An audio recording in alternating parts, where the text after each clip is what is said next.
Ladies and gentlemen, boys and girls, welcome to the NJ podcast. This podcast aims to share stories, tips, and insights about achieving success while having fun. From topics ranging from personal development to business, entertainment, and sports, the podcast will have conversations with experts and people in their respective fields. The podcast will also share insights from Jabulo James's published and upcoming books. The tagline, which is the theme of the podcast, is "Success is a progressive realization of a worthy ideal." This means that you are doing what you have always wanted to do because it is aligned with your highest values, and this is the only way you can live a truly fulfilled life. Your host, Jabulo James.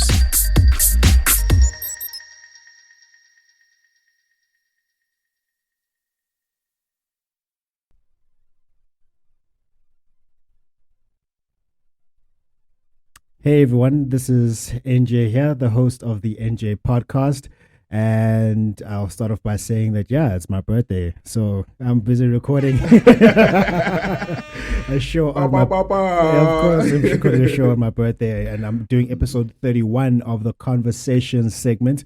And remember that the premise of the show is that success is a progressive realization of a worthy ideal. That means we're going after what we've always wanted to go after, what's worth it for us, and not because somebody else is forcing us. And today I have the honor and the privilege of starting off my birthday with doing something that I love, having just nice conversations with a very, very old friend. And old in terms of the length of the friendship, not him. So, he's not old. He's not old. He's a G10. We went to roads together. He's a G10. Yo, you had to remind me. They were from Butterhouse, Founders Hall. You know, he was running Founders Idols, all those things back in the day. I've got all your pictures now, all the pictures, especially those incriminated ones. I have nothing to hide. Of course. And today I'm doing a show with Thendo Makhuvha. We used to call him Tenda from Venda Makhuvha. And he is a business development executive, and he's also a all-around good guy, one of the most wholesome dudes I know. And for his sins in whatever past life, he right now is a Manchester United fan. Wow. And he doesn't mind, and he's proud about it. He's not hiding it. Just look into the camera over there. He's a very proud Man United fan. What can we say? And I'm a Chelsea fan. So, Tendo, it's a very good privilege to have you on here. Thank you very much for making the time to come out here on a cold Saturday morning, but we're gonna have a great time. Thank you. No, thank you very much for having me, Jabulo. I am honored to be here recording on your birthday. Of course, yes. Cheers to that, my guy. Cheers, salute. Happy birthday, man. Thank you very much. I mean, it's been a long time coming. I remember you asked me about this. You know when you have to travel 400 kilometers to come. Actually, look, correction, 500 kilometers to come to a recording. 500. It's something special. Yeah, it's something special. Thank 500 you. kilometers away from here. 500 kilometers, yeah. In the warmer side of the country. Warmer side of the country, yeah. This is not whatever we call this here. Not this madness here. No, not this madness, yeah. But yeah, I'm happy to be here. Thank you for welcoming me. I'm happy to come have this conversation with you. Pretty sure it's going to be very interesting. 100%. And I'm going to be taking birthday calls. Yeah, I can see it. It's going to be, we're going to have a lot of guests. Yes. Hello, ma. Happy birthday to you. Happy birthday to you. Happy birthday to you. Happy birthday, dear James. Happy birthday to you.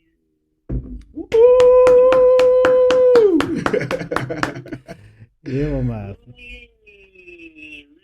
Hooray! Hooray! Sorry.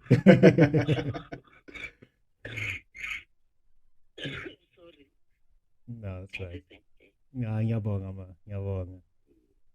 Anifunda ama-WhatsApp. Yeah, siyawafunda. Izwile ikwaya yethu. Ukhaya no Violet. Shame. Ngiyabonga, mama. Hayi. Ikuseningi. Yeah, now be sure ukuthi ngilalele ngizoyilalela mama. Ngizama ngimsendele iWhatsApp akayivulanga. Akayivula. Uyadrive wena kwamanje. Ngiyayivula. Awayivula. Okay, angizomlayise. Yebo. enjoy your day. I will, ma'am. I will. Yeah, but really, I wasn't planning on doing any partying today, but I might, maybe I says. Okay. All right, ngiyabonga, ma. Oh man. Yeah. The special day. A special day, yeah. Ah, Yeah, man. yeah. The next time I'll be throwing a big party is next year. Are we allowed to say your age? Yeah, I'm 31, Joe. What are you going to say? It's episode 31. At 26, you're going to throw a big party. Yeah, 26. Yeah, well, I turned 26, bro. Yeah, listen, I just turned 25. Yeah, so thank you for coming through. And we've known each other since first year. It's been 13 years. 13 years. Yeah, that's something special. Yeah, it's 2010. Yeah, 2010. Yeah, 12. They say 12 and a half. Yeah, it's a long time. Yeah, it's a long. I've known you. Oh my God. We're old now, bro. You see how fast time flies. Time man. flies, bro. I can't believe I've known you for that long. Just the other day, we were busy in the Porterhouse bar. And we've lived do you understand that since the last we last saw each other, right? Mm-hmm. Someone was in grade 1. Now they're in first year. Think about that. Someone was in grade 1 in 2010. Someone was in grade 1. Now they're in first year varsity. Think about that. Hey, time goes, eh? And then there goes someone who's our age going to ask them out. There's nothing wrong with it. Nothing wrong with it. She's of age. She's of age, of course. You're not going to jail? Nah, not at all. How old is 15 really? That's Dave Chappelle, not me. You should show that you're quoting someone. I'm quoting Dave Chappelle. He has a joke. How old is 15 really? Yeah, but then there's nothing wrong with that age gap. So tell the people where you're from, why you're here, where you're going. Just a history of yourself and what makes you such a special guy. I know, but I want you to tell the people what makes you such a special guy. Where you're from, why you're here, where you're going. Yeah. Okay. Like you said, my name is Thendo Makhuvha. Mm-hmm. Makhuvha. Yes. Va. Ba. Not ba. Va. Va. Thendo Makhuvha. Va. Like a soft B. Oh, Thendo Makhuvha. Yeah, 100%. 100%. Right, okay. Why am I here? I don't know. I guess you still like me even after 20 years of friendship. you still enjoy my company, but yeah. I struggle, funny enough, with the question of who am I and that, because I just do whatever I need to do. I cannot class myself and say, okay, if you asked me this question back in 2015, I would have said my name is Thendo Makhuvha and I'm a geologist or a geology graduate.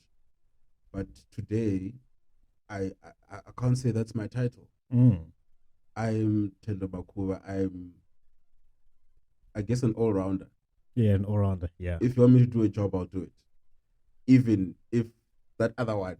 That job where yeah. I don't need to be seen. Rather, you can ask me and I'll find you someone who will do it. I won't do it myself. Yes, yeah. But yeah, like you said, I'm more focused now in business development. Life has put me on that path. Yeah. Growing up, I come from a family-oriented, a business-oriented family. My great-grandfather had businesses. My grandfather had businesses. My father had businesses. So I don't know what I was doing studying a BSc.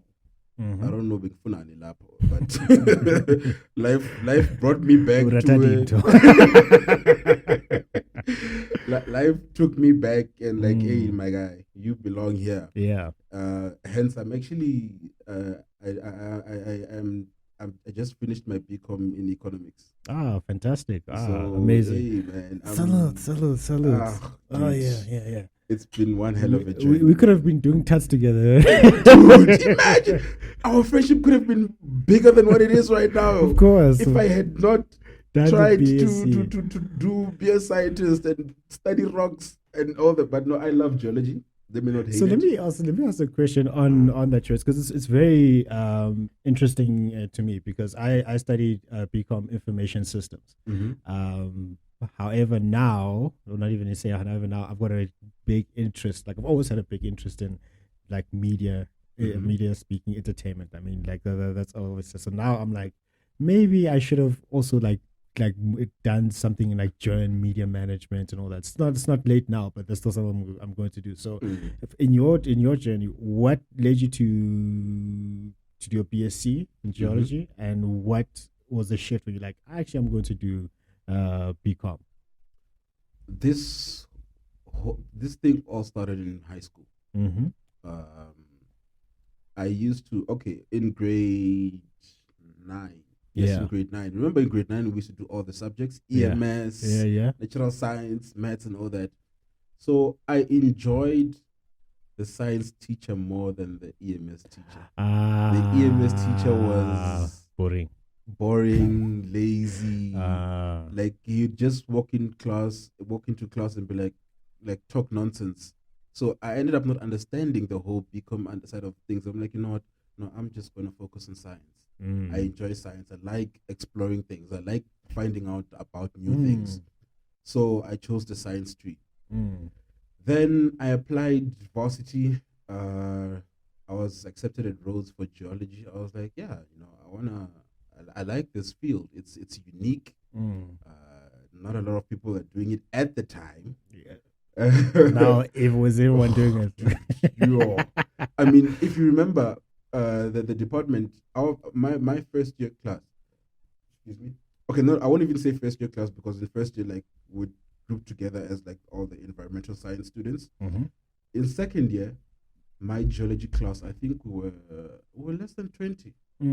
Given Rhodes is a small university still, but we were less than 20. We were not a lot. Wow. To show that like not a lot of people are doing it. Yeah. Even when I moved to Pretoria, the class, it was bigger, but it wasn't a lot of, like, it wasn't as big as the other faculties, like your engineering, your health sciences. Like you would pretty much know everyone in your class. You couldn't say the same for other faculties. Yeah. So I fell in love with it. I was like, you know what, let me do this. I like it. Started my degree at Rhodes. Got humbled. I had to leave Rhodes. Went to Pretoria. You got Man United. That's what happened. Funny enough, it was 2012. So for you, the Mayans were right. They were very correct. Moved to Pretoria 2013. Completed my degree there. Yeah. So in 2016, I started looking for work. Okay. Nothing. Not a next, not an interview, not a call, not a dololo. Niggas. Sure. I don't know if it's by nature, but I'm like, I can't sit and not do anything. I can't just sit and be like, no, you sound like a person from Limpopo. That's I don't. Maybe I get it from my father or from my grandfather or something. I don't know a single person from Limpopo. Am I the only one? No. Listen to me. Let me finish the sentence. I don't know a single person from Limpopo who is not enterprising. They're working hard. They're hustling. They're doing multiple things. I got another friend from Rhodes, Inet. I had him on the podcast. He was episode 10, if I'm not wrong. Same, when you and him, same WhatsApp group, in the sense of you have to keep on working. It's in the water, and then Imbe as well, and like it's in the water. It's somewhere there. Once you cross Haman's Crab, the water is different that side. Yeah. So I couldn't sit still. I couldn't just sit and be like, okay, I've got my degree now. I'm waiting for a job. I couldn't do that. So I started looking at, what can I do? Yeah.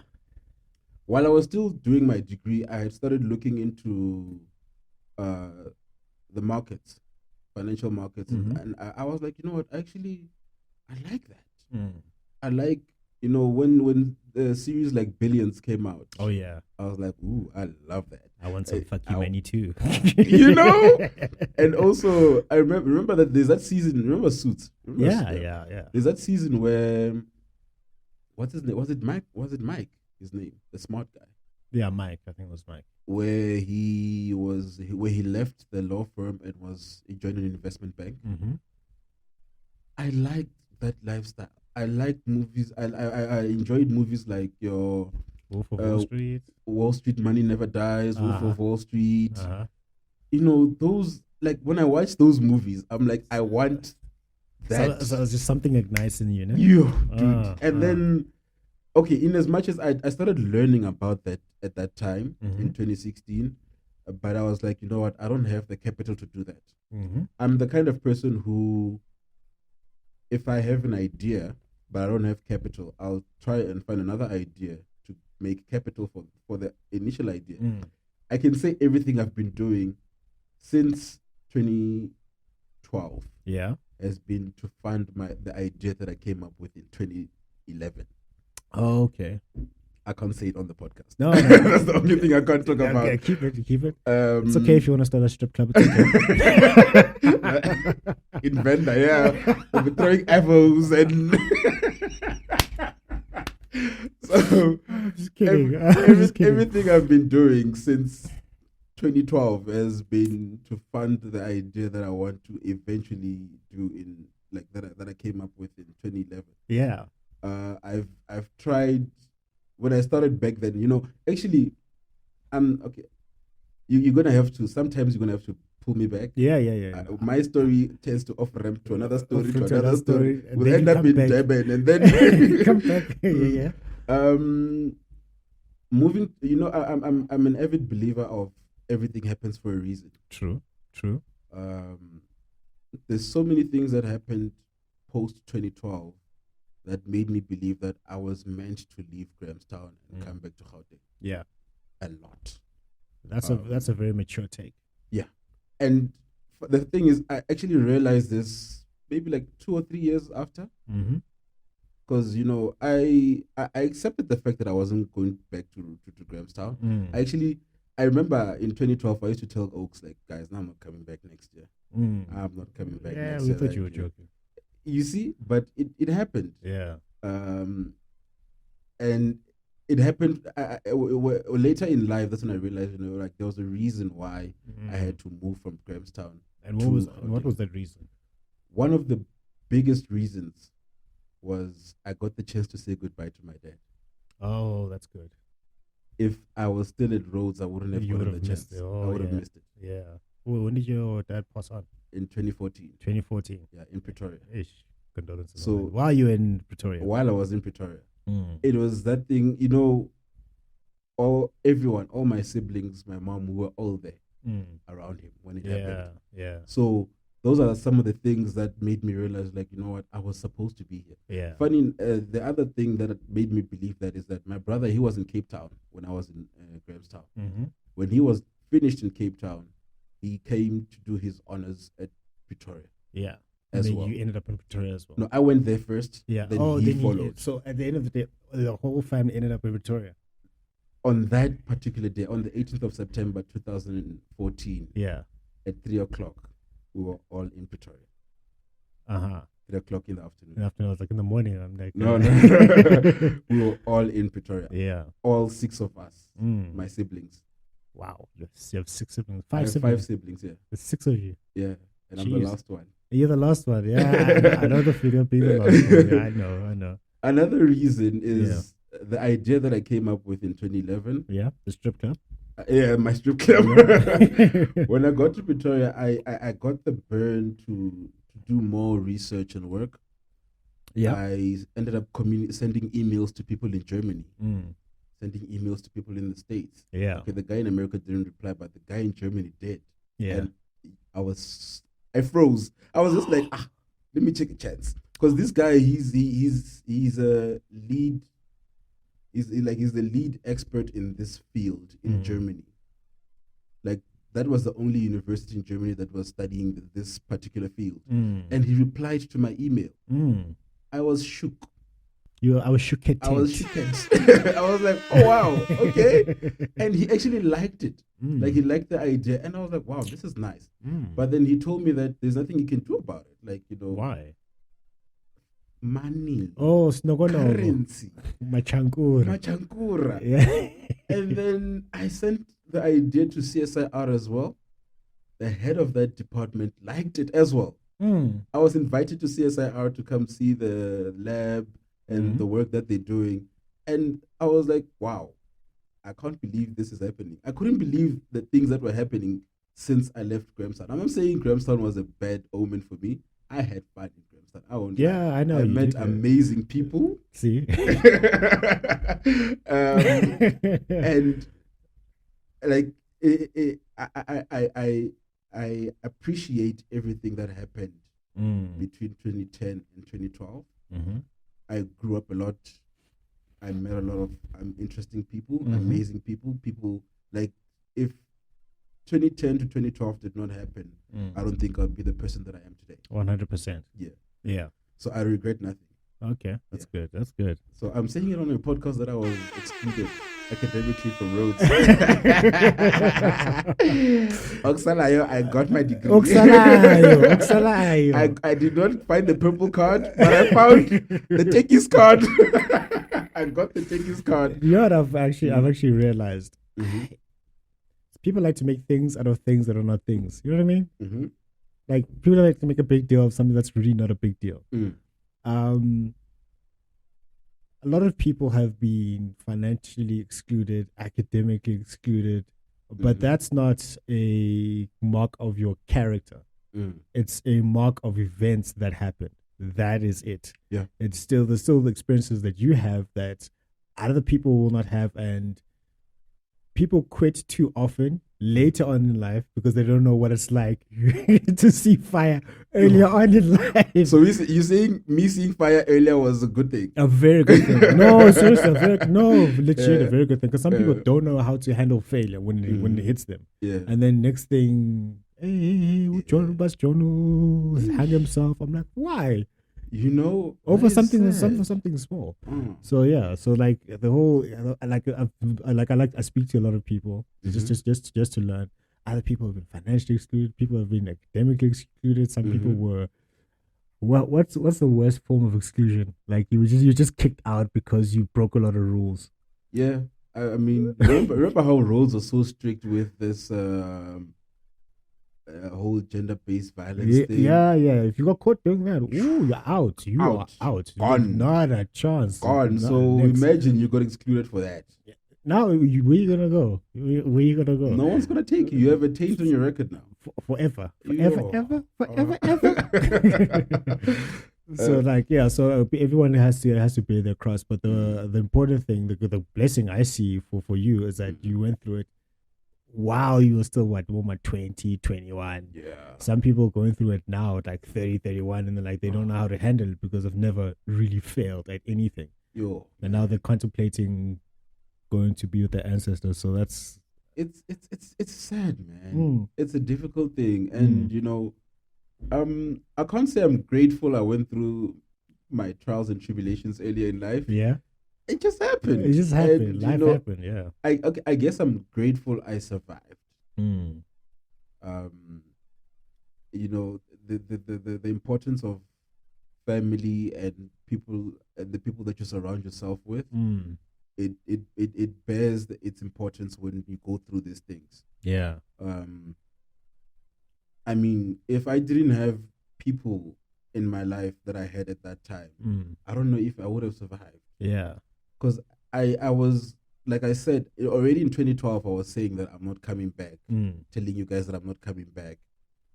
I don't know how I got, in as much as I was sort of like consoling myself, it hit hard when in January 2013, I did not know where I was going to be doing my studies. Literally January 2013, I was like, where am I going? What am I going to do with my life? That's a dark hole. Pure, bruh. And the one problem that came out from that is that you get a lot of influence from different places. Someone said, no, go there, go do this. No, go there, go do this. No, go there, go do this. And you get confused.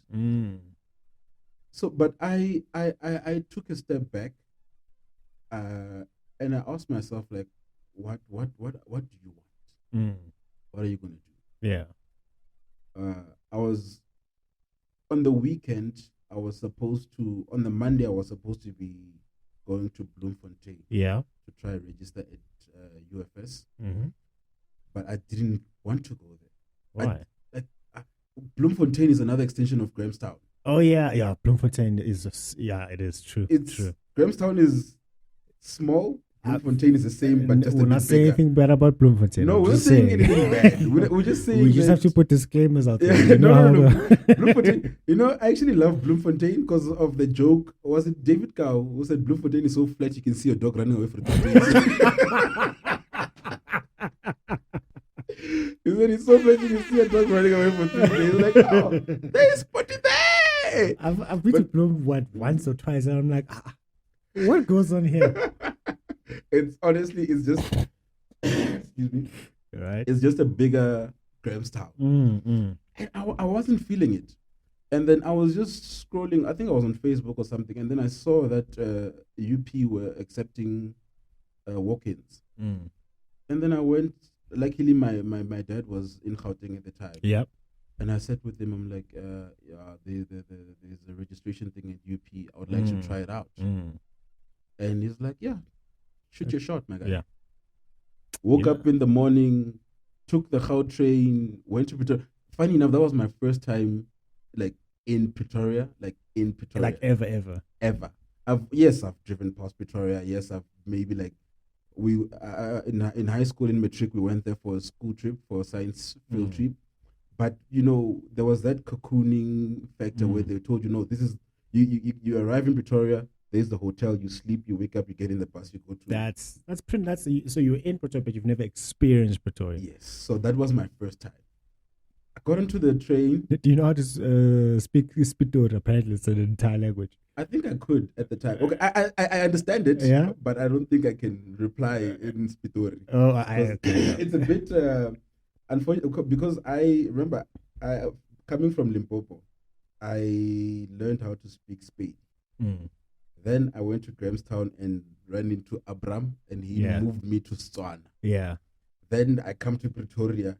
Now I have to mix. I have to put Abram's Setswana is the real Setswana. Yeah. Now I have to use the Pitori Setswana. Yeah. It was just a whole mashup of things, Yeah. and I was like, you know what? I'm just not going to even try. I'm gonna mix Setswana and Spady, but I'm not gonna try Spitori. Yeah.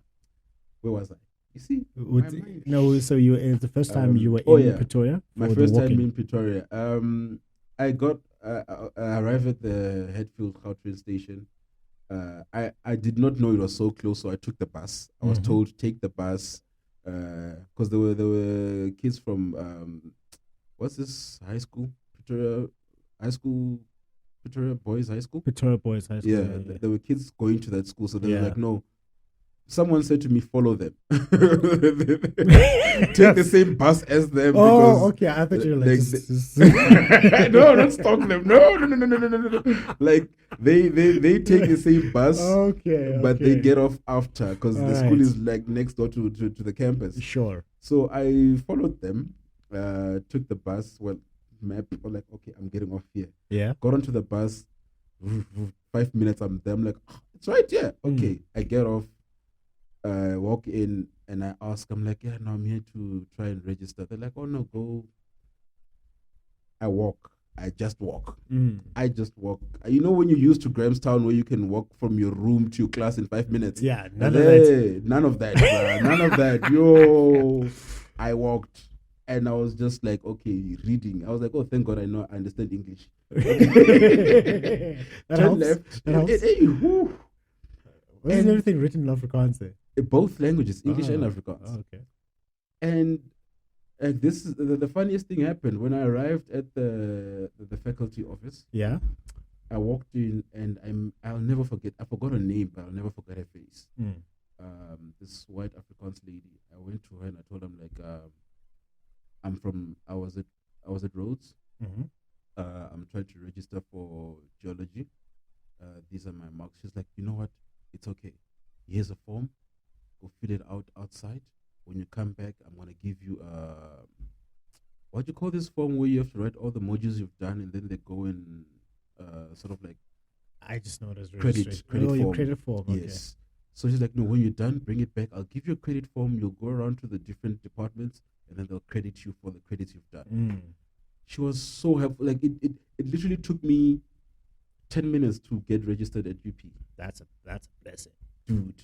Yeah. And I was just about to get shipped off to Bloemfontein. So, I'm very sour. Oh. And then when I got back, I was the like, way you say it, you shipped off. literally, because it's that thing of you're academically excluded, so the whole family knows. So they're like, no, like now we're taking the decision. You're going to Bloemfontein. Oh yeah. It's that kind of thing. Like you're going to Bloemfontein now. You're going to go get your. I can't imagine how painful that is. Now someone else is dictating your life to you. And at that time, you can't say anything because you've already failed. Yeah, exactly. So you have to be like, yes, boss. Yes, boss. Yes, master. Yes, master. Yes, sir. Yes, sir. Yes, master. Don't slap me, master. Don't slap me. Yes. I'll be a good boy, master. Yes, he give me food. He give me sleeps. I was literally Samuel at in the Django. Django and change, yeah. So that's crazy, Thendo. And then I came back and I'm like, yeah, no, they took me at UP, and everyone was like, perfect. I was like, oh, thank God. Yeah. But I couldn't stay in res for the first 3 months. Yeah. So I was staying in Midrand. So I had to travel every day from Midrand. Can I ask a question about Midrand? Yeah. Do furniture stores exist there? The Midrand, I've been to had furniture. Fortunately. I've been lucky. I've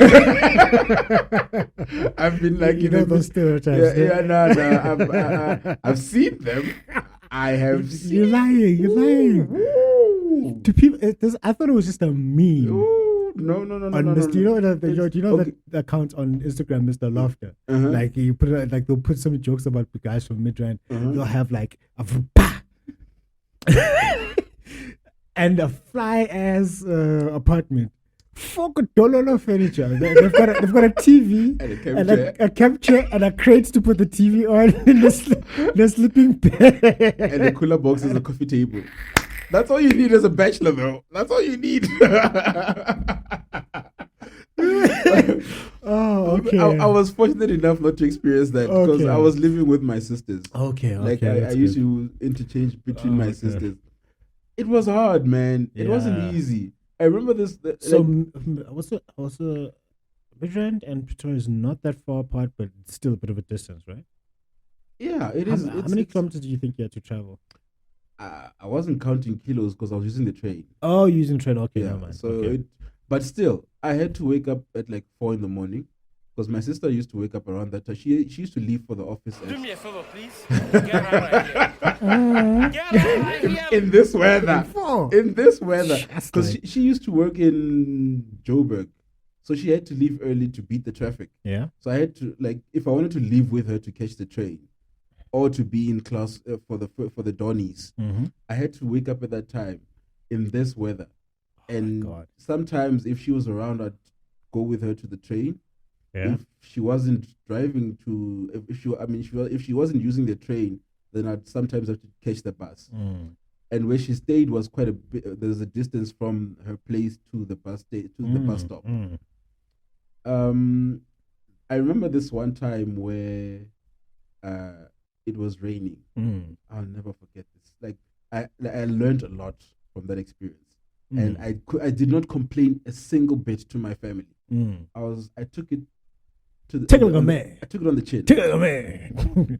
It's when I was on the train coming back after class, and it started raining. I was like, it's light rain, nothing much. Got off the train, got onto the bus. When I get off the bus, I used to choose to walk about 2-3 k's from the stop to the house. So on that day, I did because I decided to do that. I didn't even bother to find out about the taxis that go from.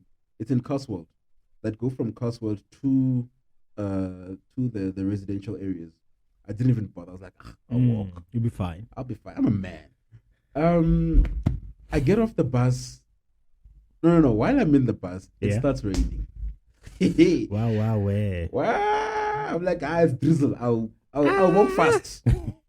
As soon as I get off the bus, I took like 10-15 steps. Oh my God. And a storm. It was a storm. The kind of storm where even if you're driving in a car, you have to slow down. Oh yeah. You are walking. I'm walking. Books. laptop, alles. Yeah, and I had my laptop in my bag as well. Alles. Everything. Ooh. And okay, there was this like sort of That like, was your pursuit of happiness moment. yo, bruh. Not even. That's what We're still getting there. there's still more. Do me a favor, please. Get out of here. Get out of here. There's this willow tree sort of outside the shopping center. I told myself that I'm not gonna get into the shopping center because if I get trapped there, I'm gonna get trapped and there won't be a way home. Yeah. So I got to this willow tree and I stood under the tree with this other lady. It was pouring. Yeah. That was my shelter for like a good 15 minutes. Mm. When I walked out, I was soaking wet from head to toe. Sure. Walked like nothing happened. You were dripping, but not the one you would have liked. Not the cow drip. Not the cow drip. No. I still need to get the guy on the show. And I so just sorry. took it on the chin. I was like, got home, took off my clothes, took a shower, had supper, and went straight for my books. Then the other time, I had a test at night. Wait. We're not gonna speak past that like you just say what you just said. You just went straight to the books. What was I you would have gonna gonna. I was gonna cry. And then what? I mean, move on, but I was gonna cry. How was that going to help me? I don't know, Dude, I was like, Wait, how's that working? I was like, fuck it. Fuck it. go back, go just hit the books. Eh? Just keep living, man. Mm. You've experienced it's good. Just keep fighting. Mm. It was, I wasn't going to feel pity for myself Mm-hmm. because I was like, you know what, my guy, you kind of put yourself in this position, so deal with it. Be a man. Be a man. Do the right thing. Take it, what? Say it with your chest. Say it with your chest. Yes, like. So like you were like, okay, I put myself in this position, so I'm just gonna I have to take responsibility. I have to be responsible. That's mature. That's very mature. I at that time I didn't even know. To me, I was just like, nigga, you can't cry shit. You can't cry shit. Bitch. Yeah. The second time, like at UP, they like having tests like after working hours. So What's working hours? like after 5. After 5. Yeah. And imagine at that time I still have to catch a train back to Midrand. Sure. I think I arrived in Midrand at around 7, 8. It's Mhm. already dark. I took the bus, got off at Castle Shopping Center, and I walked in the dark. In the dark. With my laptop in my bag. And Walked you like didn't get robbed, nothing. nothing. Hey, I don't know how I didn't get robbed. Did I have headphones at the time? Yes, I just put in my headphones, Carried on with your life. arrow pointed forward. In the dark, walked for like 3-4 Ks. No, I'm lying. It's not 4 Ks. It's about 2 or 3 Ks. In the dark. In the It's dark. not- yeah, do you know how long 2 or 3 Ks is when there's light? Now in the dark, it seems like we're running comrades. Dude, in Gauteng, In how where when you turn a left corner, they're taking your cell phone. Like, I told myself that day, I was like, you know what? nowadays they're taking you. You know? And at that time, I'm like, whatever happens, happens, man. Mhm. Let me walk. I walked like nothing happened. Got to the Wow. gate. My sister wasn't around at the time. She was working somewhere else. So when I got to the gate, I had to call her. Mm. And when I got in, she called me. She's like, dude, what the hell are you doing? Where are you coming from this late? I was like, no, I had a test. So I finished at around 6, took the train, came home, and I just got home now. It's like, dude, it's dark outside. Why are you walking? I'm like, what was I going to do? I have to. Yinzini. What's on Yenza? So a lawyer from Limpopo. Actually, yeah. So, somehow, somewhere, I made it through, man. Yo. And That is brave, eh? for the first 3 months of my life in Pretoria, I was staying in Midrand, and that was my life. I had to grow up very, very fast from being. Yeah, Midrand will do that to you. Eh? I would like to say, okay, I'm not trying to offend anyone or anything Yeah. that went to Rhodes, but when you at Rhodes, you kind of babied. Yeah, yeah. You're cocooned in Facts this, on. you know. Some people go to Rhodes and never set foot in Makana, the township. Oh yeah, I've been there. That's- You know, some people I'll be honest. I never walked in the township. I wanted to. I would have loved to do it, but I never got the chance to do it. Why? There was never. I never got someone to go with me there. Oh, okay. Is that thing? Yeah. I remember when we were down there, I knew nothing about Xhosa. Oh, Even when someone starts talking to you in Xhosa, like, no, you only learned that one sentence. That's it. I can't even say it now because, but I don't understand because they're like, oh, you don't understand. Okay, Makwenza. So they continue like, and okay. They listen. I don't know why they do that. You just tell them I don't speak Xhosa, and they carry on speaking. So I did not want to be a statistic. So out of fear and choosing to be cocooned, the furthest I went in Grahamstown was, okay, I can't remember the street, but you know that shop right down that side on that road to Port Alfred. Yeah. That's the furthest I walked. Okay. That's like. What were you doing there? I think I was catching a taxi to Port Alfred. Oh, okay. Yes, I was catching a taxi to Port Alfred. Like you cocooned to stay around town. Even when you're in town, it's safe because everyone knows everyone. Yeah. I mean, if we're being Kunzi in Grahamstown, you can be like, that person. They'll catch him 2 seconds. Yeah. So when I moved this side, you'll be getting stabbed and they look at him like, look. Yeah, look at you. Black people are like that. We're like that. Did you see the way he threw that knife? No, because at the time, one guy, I was interning. I think it was in 2013. Like I was still at Rose and interning. Now, like I was like, okay, this is reality check. There's no great band, there's no parents, there's no great hall, there's no not a dollar. Now you then start catching taxis and cow trains and going to Park Station. Like I used to do that, but now I'm doing it on a daily basis. Some guy was trying to take my laptop. He's like he was chancing. Nobody did anything. They was looking. It's like beg. Oh, Uzami. Oh, he got away. Okay. Well done, champ. Congratulations. You survived. They watch you. Like they don't watch you get robbed. They don't give a fuck, man. I'll do the same. I don't want to get shot. Get stabbed for who? For who? Oh, sometimes when I see accidents happen on the road, I just drive. Minding my own business. I'll let the trucks take care of it. Like the accident people take care of it. Oh man, you don't like that's you grow up fast when you're this side. Yeah, very fast. Life will make you move very fast and understand that you can't sit and cry, my guy. Get the fuck up and do something about it. You have to. Yo, dude. Can't be a snowflake, yeah. Oh. You're not gonna last. You're not going to last. Oh, not at all. And you've been to Hillbrow? Yes. Yeah. Oh my god. Yeah. And I actually went there. When was it? It's not so long ago. Like the first time I went to Hillbrow, it was just a quick walk through the Brie. Was it Brie, the taxi rank? Yeah. Just a quick walk through. So I didn't really experience it. Plus, I was with my aunt at the time. I was still young. Recently, I had a meeting in Melrose Arc. Was it Arch? I call it Melrose Arc where people go have cappuccinos. So I had a meeting there. Like that whole day was just a story for me. It's the time when there was a strike in the Gautrain. So I had to catch a taxi from Midrand to Melrose. That was the first time I took a taxi from Midrand to anywhere. I had to get off at an off ramp. My mistake. Did I not say pardon in the taxi? I don't know what I was thinking. Yo, You can do this to me. The driver asked a question. I'm like, pardon? Did I not stop myself? I was like, shit.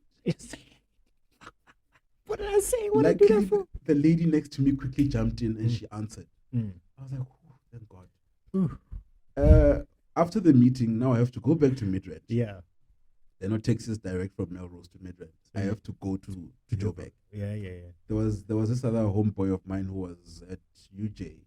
So he knows the area. I was like, my guy, I am not going there without you. I had my laptop in my bag. You told him. No, I was with him at the meeting. Yeah. So I told him, I'm like, dude, You're coming with me. You are coming. Hey, you are here in my pocket. Yes. We are going to walk me to my taxi. Yes. You. I'm not walking by myself in that place. Never. When I got into the taxi, I took off my watch. Yeah, smart. Put my phone in my bag. Mm. Like my laptop at the time, but the bag I used for my laptop, you couldn't tell it has a laptop. You'd think it's just carrying books. We got off. I was like, walk. Let's walk. Not talking to anyone. We just walked. Took me to my taxi. That's going to Midrand. I'm like, yeah, good. You can go now. You can protect now. So where was he going? No, he stayed around. Oh, so, okay. Fortunately, he stayed in what's the area? Kempton Park. Oh yeah. Yeah, I think no, not Kempton Park. Man. Where UJ is, what's that place called again? Auckland Park. Auckland Park. Yes. So he's still around Auckland Park, so he knows the area. Oh yeah. So I'm like, okay, now I'm in the taxi. I'm fine, thanks. And funny thing, he's younger than me. But I was like, no fucking way am I walking in Hillbrook by myself. Doesn't matter if the person, if you're older or younger. I'll take a 20-year-old who knows how to fight in the streets, and someone who's 40 and only knows Malrose. Thank you. Thank you. No, I laughed at myself because in Pretoria, I can walk. I'm used to Pretoria. Yeah. I know where not to turn. Yes. In Pretoria. Yeah. I've walked through a dangerous place in Pretoria. Okay, let me not lie. I ran through that place. At least you're honest. You ran. Yeah. You bolted. Yeah. Yo, man. I ain't gonna mess around today. Nah, you're not touching this nigga. No. I've never been mugged, thank God. Never been mugged? Never. Ever? Never. Not once? Never. You wanna try? No. I don't know if maybe it's my physique or what, or I have an intimidating look or anything, but you do have an intimidating look. You see, you even say it so convincingly. You even dropped the pay. I don't know, but I don't know where it comes from, but I just told myself like, oh, someone once told me that when you're walking around in Gauteng, walk like you know where you're going. 100%. Don't be a tourist. Don't be like, oh, tall building. Oh, tall building. Hot chick. Sorry, where's like you're a Japanese tourist, you'll die. You will die. My brother. What did your brother do? My brother was at Wits for his first year. So he was going to visit my sister in Rustenburg. So he had to go to the Britex ring. Yeah. He's wearing Cavella shorts. Yeah. Man United bag. Although he's a Liverpool fan. Like he's when he's you all tripped out, yeah? He goes to those guys and takes us like, excuse me. I mean, my brother is bad in vernac. Vernacular. Please show me where the tickets to Rustenburg are. They're like, no, come. I'm shy. Took him to a corner. They're like, okay, Mfanas, you said there are 4 of us here. Yeah, a guy 20 rand. Yeah. Took out 100 rand. They gave him change. My mommy couldn't change, mama. They gave him change. In Nkunzi. What kind of Nkunzi is that where they give you change? That's Nkunzi with honor. I've never heard of that in my life before. I died. I was like, I am never, ever doing that in my life. I am not going to ask anyone for directions. That is so funny. Oh my God, that is so funny. So I learned that, when you're in Gauteng, do not, even if you're lost, just walk. Act like you're going somewhere. I know where I'm going.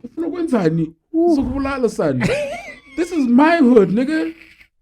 But you lied. The nigga doesn't know what he's doing. I have no idea where I'm going at that point. At that time, I'm like, I have this thing where, like I say, whenever I'm walking in town, I take off my watch. I put my phone in a place where I can feel it when I'm walking. Yeah. But it's not, I jump easy. When I want to use it, I walk into a restaurant or into something and I quickly check, okay, where am I? Yes. Okay, I need to walk across 5 streets, 10 left, roundabout. Yeah. And then I hide it again and then I keep walking. Yeah. Yo, man. I don't know. I mean, it just happened and that it led me to where we are. Literally, okay. So I've got, like there are some people, when they'll rob you. I've heard stories of they take their phones, and they're like, no, just we'll give you a SIM card, company policy, just so you can carry on. You don't have to go do SIM songs. That is so kind. That's very kind. Wow. We'll keep the phone though. But the one about change, that's comedy gold right there. Maybe I should have kept that for my comedy special. That's comedy gold. I would have stood up like Johannesburg. And I would have put it in my story. I'm like, no, this happened Make to it me. yourself. That's what comedians should do. I'm like, yo, imagine. That's funny. Oh wow. But So- would you, if you were getting mugged, would you ask for your SIM card back? Yeah, can I at least get my SIM? I would ask. What? I don't, you know how tough, how difficult it is to do a SIM swap? You want to dive? Let me risk death than having to go do a SIM swap. Like $20 to do a SIM swap? I'm not talking about the amount. I'm talking about the process. I'm talking about the headache. So you'd rather what if they there's like a gun or a weapon? They're like, nigga, what the fuck are you trying to say? I'm just asking. You can say no. Like, it's okay. Do they no? Those guys, no is a bullet. Oh, a swing of the knife. They'll write no on your forehead. No, I'm joking. When it comes to that, since that's why I need to learn some form of self-defense. Because, like, if honestly, right now, like, if I'm walking with my wife, somebody hits her, I'm like, oh shit. Baby, what am I gonna do? You just got smacked. You just got smacked. Dude, do you want to try again? We'll discuss this. What we can do to make sure it doesn't happen again. But I'm not that guy. Nah, why were you walking slow? Why were you walking slow? I told you to walk on my right, not on my left. Because on my left, there's a bam.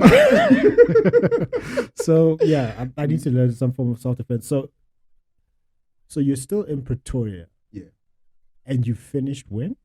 2015. 2015. So Yeah. you started there 2013 and finished 2015. So it took me 6 years to get my degree. You liked it so much. Some people took 12 years. Dude. Really? Yeah. You know, Some people take 12 years to do a degree.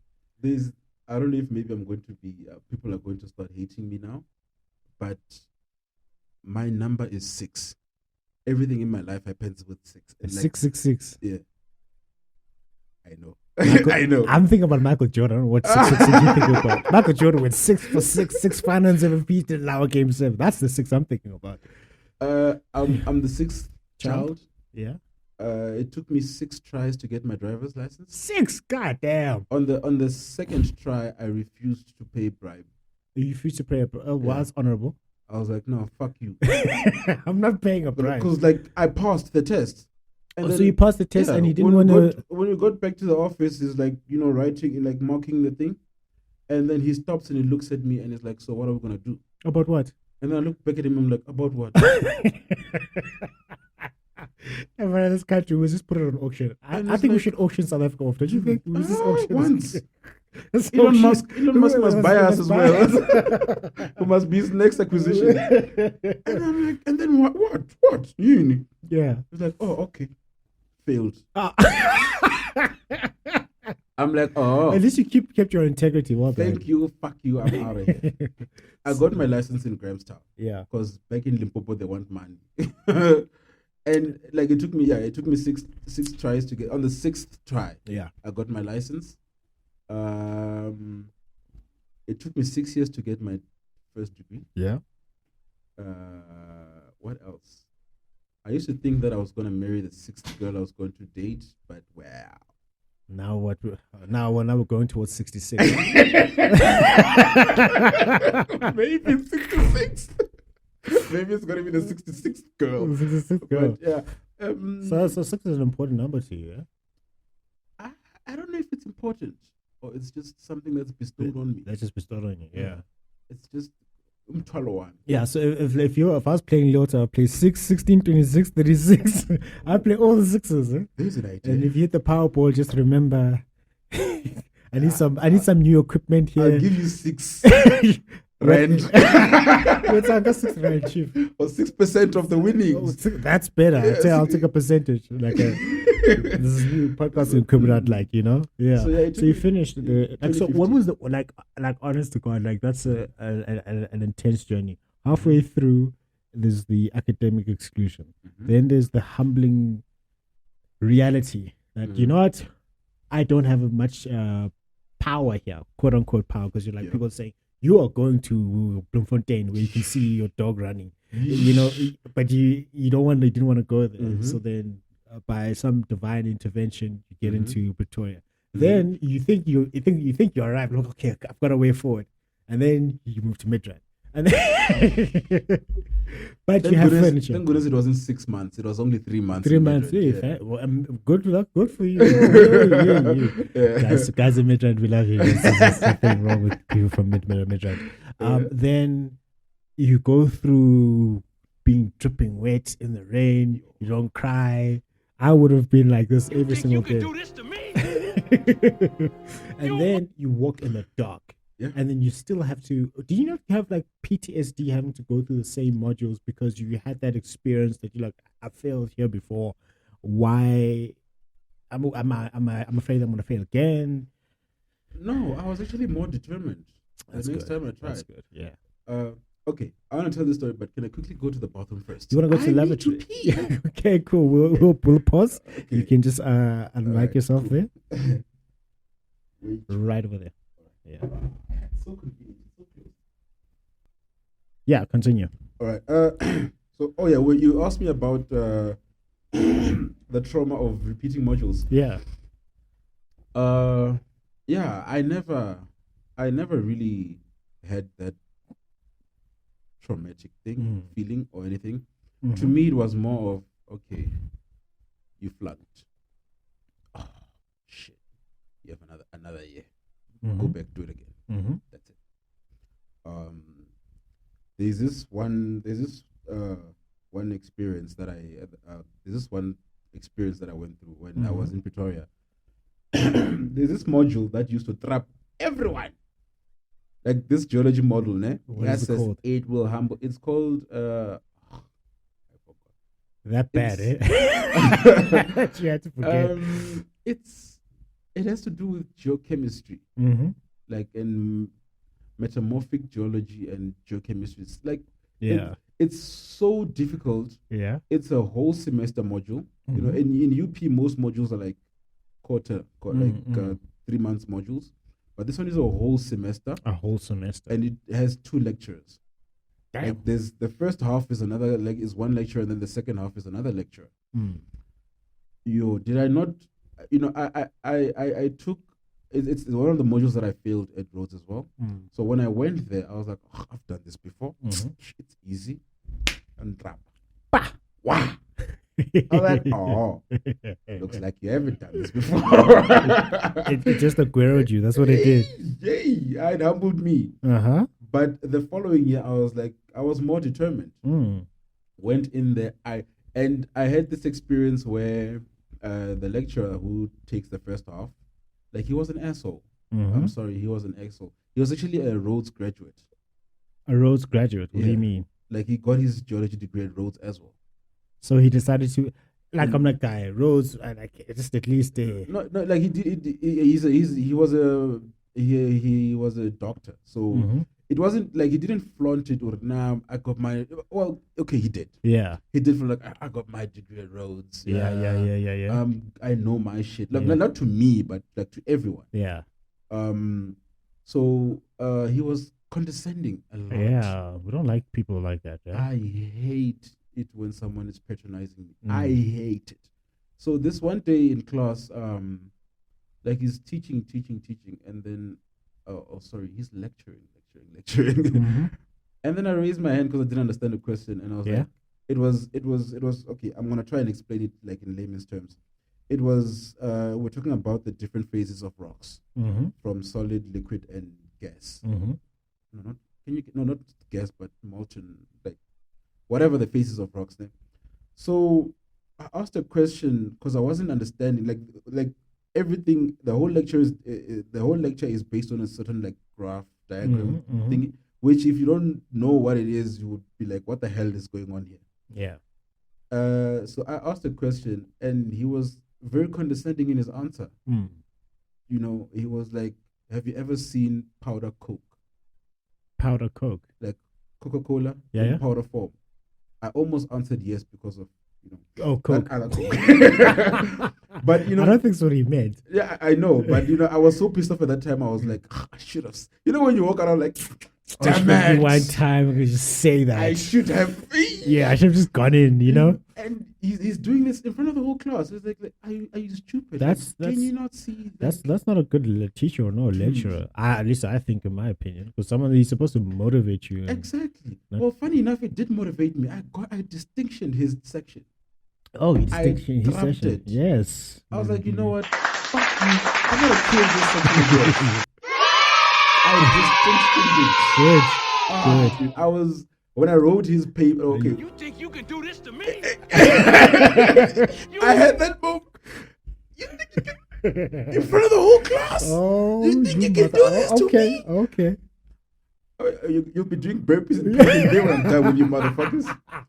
Oh man, I was so pissed off. I was like, you know what? I am going to throw up your test, bruh. Yeah. I was so determined, and I killed it. Well, That's good. I don't know if I should thank him or I should tell him to continue to fuck off I'd say thank him. for giving me that fire, Yeah. for lighting the fire out of my ass. Yeah. Thank him. And then tell him to fuck off. I don't want to even say his name because Let's not do that. I'm still a geologist. Eh? You're still a geologist? I don't care that much because I'm like, hey, look, listen.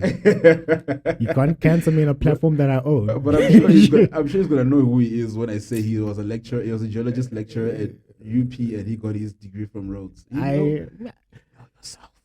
Know thyself. Like, hey, I'm just like listening to people's stories. So, like, when you finished, when you got that degree, when you graduated, what was that? How did you feel? I was sad Why? because my dad wasn't there. Hey, that's some painful shit. Man. That is painful. Because I owed it to him. Mm. He was the one person who never He didn't quit on you, did he? got angry with me when I flunked. Yeah. He was like, it happens. Yeah. Just get up and carry on. Mm. Like don't give up now. Mm. He never, you know that time when I told you that everyone was telling me, no, you're doing this, no, you're doing this, you're doing this. What did he say? He was quiet. Yeah. He said to me, do what you feel is best for you. Mm.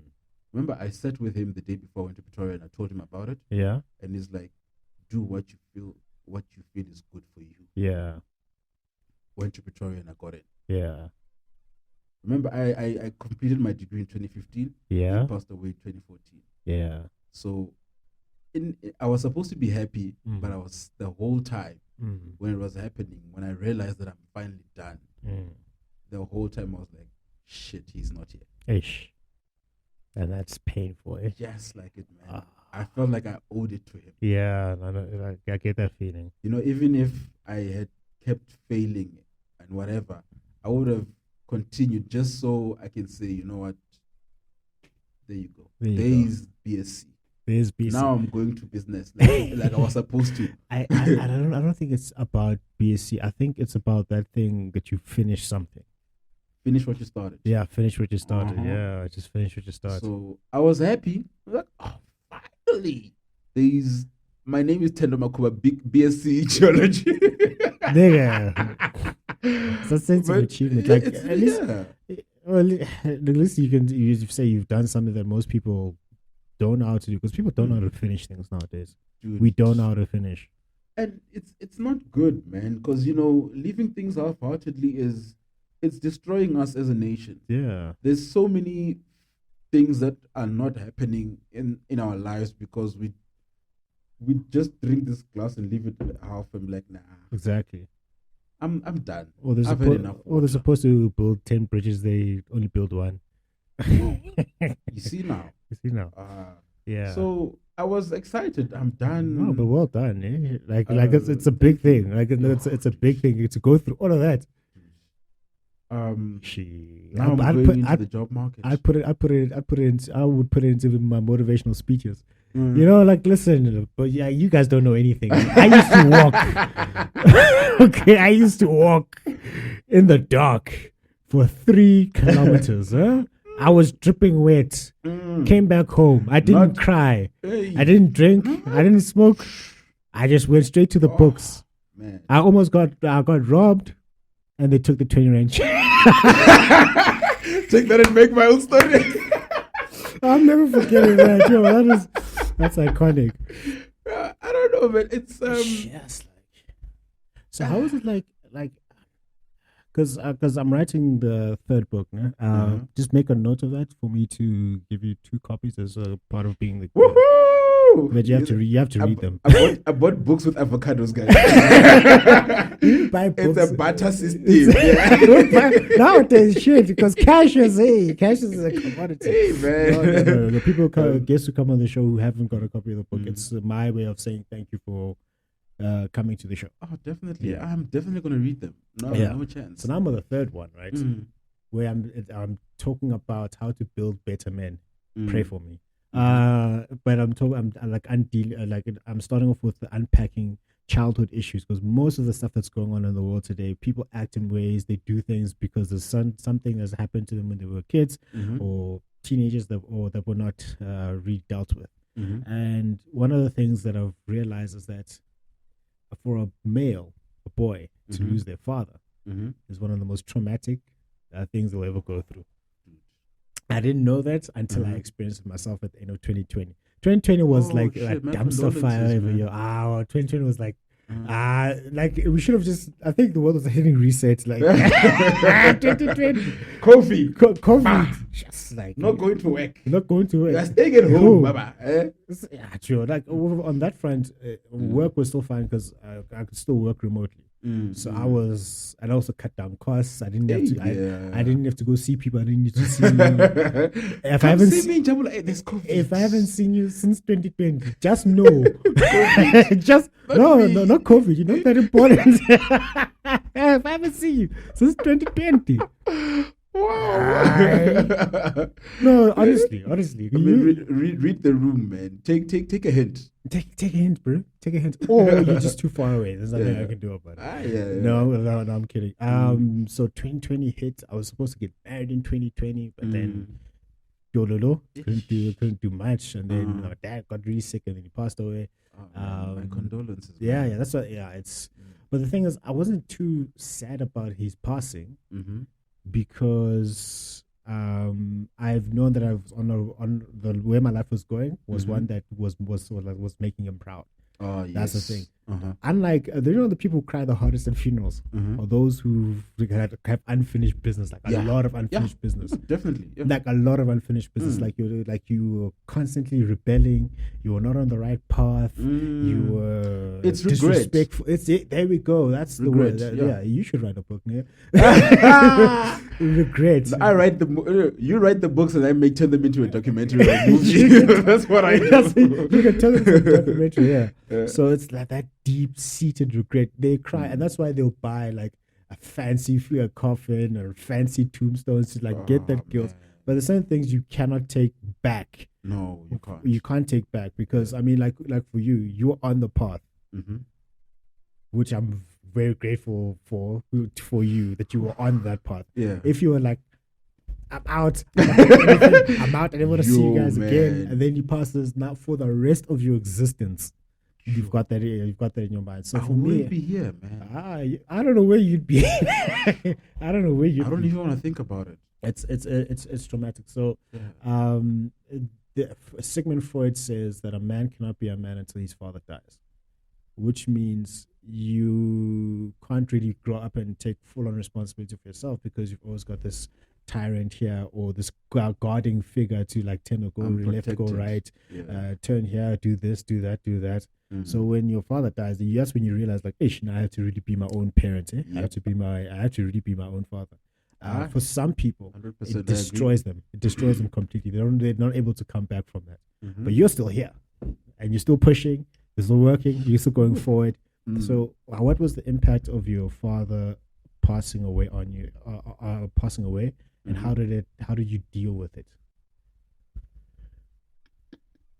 It's a deep question for a Saturday morning, but Eish, my guy.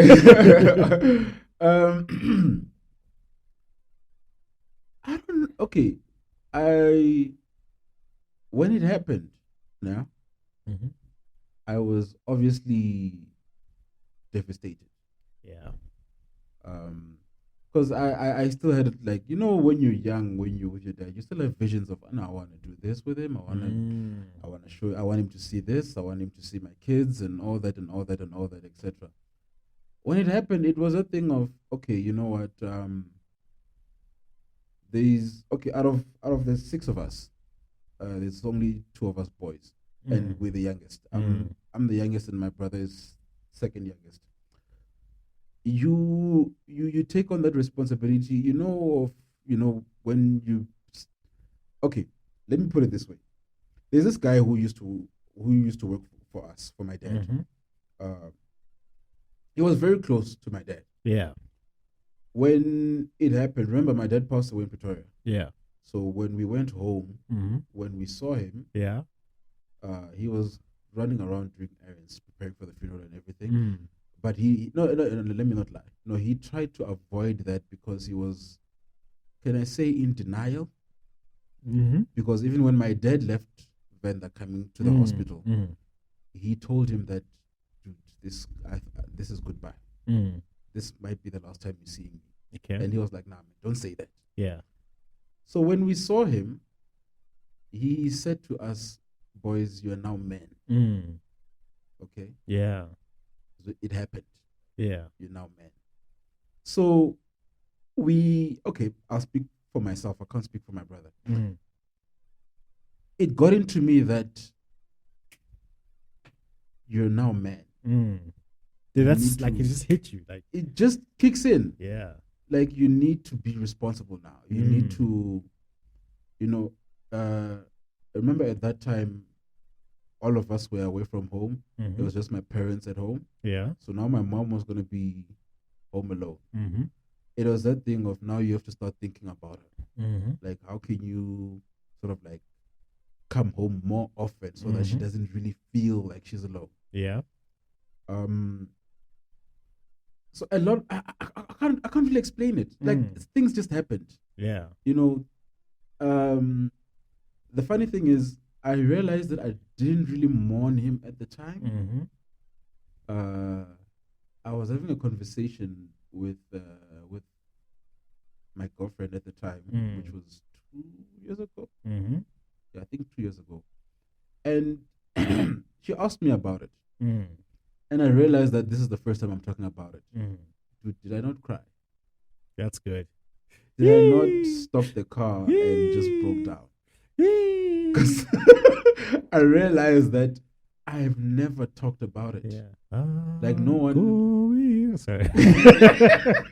Why did that's the song that's always sung at funerals. Have you ever? Did they even sing it that day? I can't remember. But I can't go to funerals anymore unless I have to. Because I've been to so many. Like, us as black people, all of our funerals, like Umam Sbego's cousins, seconds, wives, brothers, aunt, cousins, they have to see you. Like, there. even if you're just, that's what I do you these have to days. be at the funeral. I make sure they see my face. I'm like, oh, sorry, and then I disappear. Leave 100 rand and then disappear. Like, when they do the roll call, was Thendo here? Yeah, I saw him. Yeah, I saw him. He was there. I was like, okay. Yeah. Even if I didn't even see what color the coffin was. Yeah. So yeah. So you cried about it because it's the first time you talked about it. Yeah. Like, it was the first time I actually said how I felt about it. Yeah. So I cried about it. Like, this is 2 years ago. If not a year. No, it's not last. Was it last? Yeah, it's 2 years ago. Yes. So when the world ended, it ended in 2020. That's a long time to keep quiet about. It's like 6 years. Yo, man. Yeah, you see, there comes number 6 foot. Oh shit! I did not realize that. Thank you. Oh, the sixth book I write, I would have been like dedicated to Thendo Makhuvha. So you waited 6 years for you to cry about it. Jeez. To literally, like, Jeez, to open up about it. Yeah, why did it take you so long? Do you feel? I didn't feel like I should. Yeah, you feel like you didn't have permission to, Yeah. or that No, I felt men like don't cry. yeah, or that thing of that it lie. happened, accept it, now move on.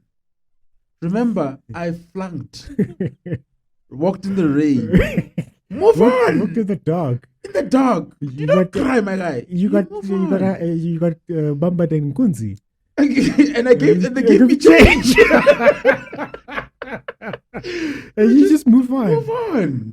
But I've learned that that stuff catches up with you sooner or later. It's going to hit you. Yeah, no, definitely. It hit me like you stopped the car and you cried. Yeah, because we were driving and she asked me about it. Like she like tell me about it. She's a psychologist, so she fucking. Oh my god. She knew where to touch. Yeah, physically and mentally.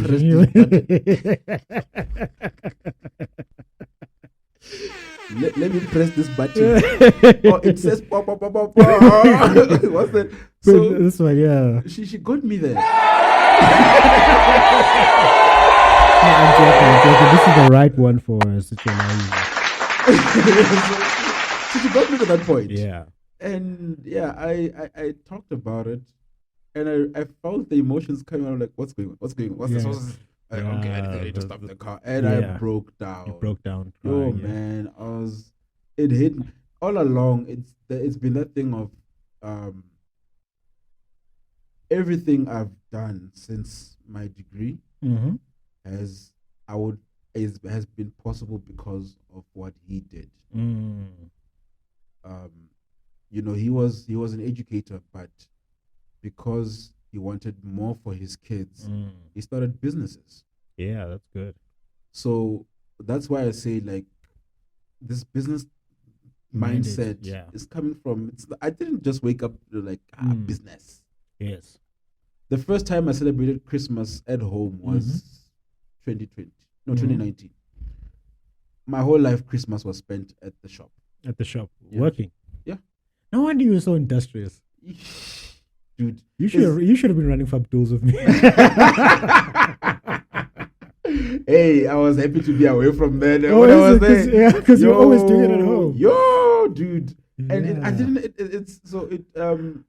He instilled that discipline in me of, you have to work for what you want. Very true. Yeah, so everything I've been able to do was, I would say, he set the base. Yeah, and I'm able to run because of everything. What he did. Yeah, not him alone and my mom. Like, true. The work they did helped put me where I am. Good. The work they did helped fund my 3-year vacation in Grahamstown. If that's a vacation, that is a freaking tough vacation to take, bro. Expensive one as well. Yeah, it's not cheap there. Oh my God. Yo. I remember I remember second year, I was like, yeah, Dad, I'm not feeling this, I'm not liking you. He said, what? What's that? He said, what? You're mad. At this point, you're going to finish what you started. Then you can go work and pay. Like, what? You see?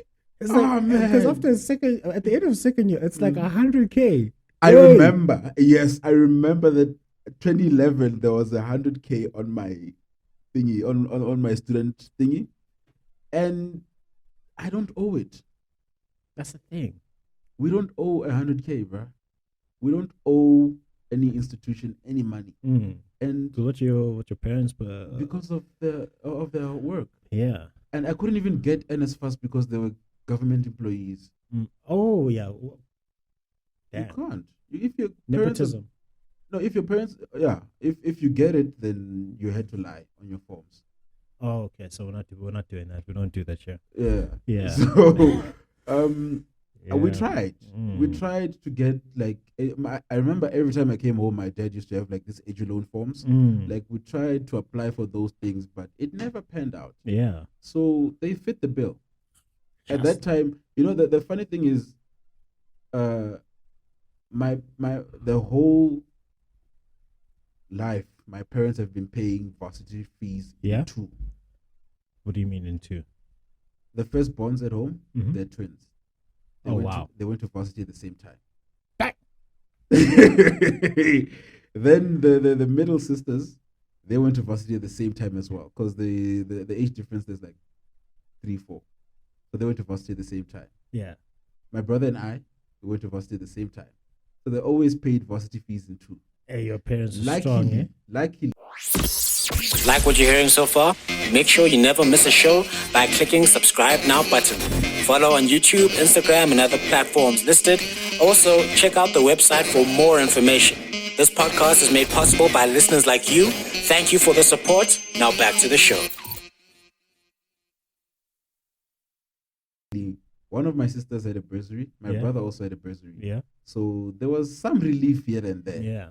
But at the end of it all, they had to fit the bill for 6 kids in varsity. Damn. That's like And a 6 million rand bill. and I don't even know if any of us did it in record time. Yeah, I think only my sister. That's a 6 million rand bill right there. I think 2 out of 6 did in record time. The rest, shit. We put our own record. Yeah, you put your own record. Yeah. So, like, from your perspective, what is it that us as guys can do better?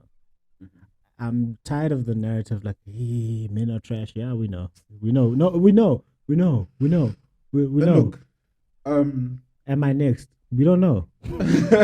You can do better. Yes, we know. So, like, what is it from your perspective, given all the emotional grit that you've built up over these years? yeah, Given that now you're a man because your father passed away 8 years ago, so you're 8 years removed from your dad passing on. You're well into your 30s now. but 8 years. Why? Hey, I couldn't wait to turn. I couldn't wait because I care less now. Do you know what I mean? Yeah, you're right. I care less. I don't care. If I want to sit on my birthday and do fuck all, no one's gonna judge No, me. that niggas. Funny you should say that. Okay, Yeah. we'll go back to what you were saying. Yeah. Last year when I turned 30, Yeah. my plan was to go to my birthday was on a Sunday. Yeah. My plan was I'm gonna dress to the T. Yeah. Go to a restaurant by myself, have a meal, Yeah. have a drink, and just Cool. enjoy the view. You see, that's Because beautiful. the restaurant I chose, it's at a hotel that's like it's on a hill, so you can oversee the whole of Thendo, and you can even see the dam. Like you can see Yeah. the whole of Thendo Mm. when you're sitting on the balcony. So I was like, that's what I'm gonna do on my 30th birthday. Mm. I'm gonna go there by myself, Mm-hmm. have a good meal, have a nice drink, and just get into 30. Mm. Reflect on the 30 years of my life. Mm. I told my friends and they're like, you're fucking crazy. We're coming with you. And did they come with you? I ended up going with 6 people.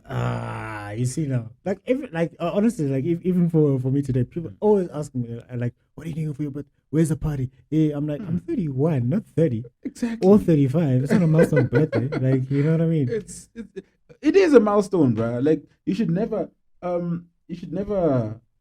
take it lightly that you're 31.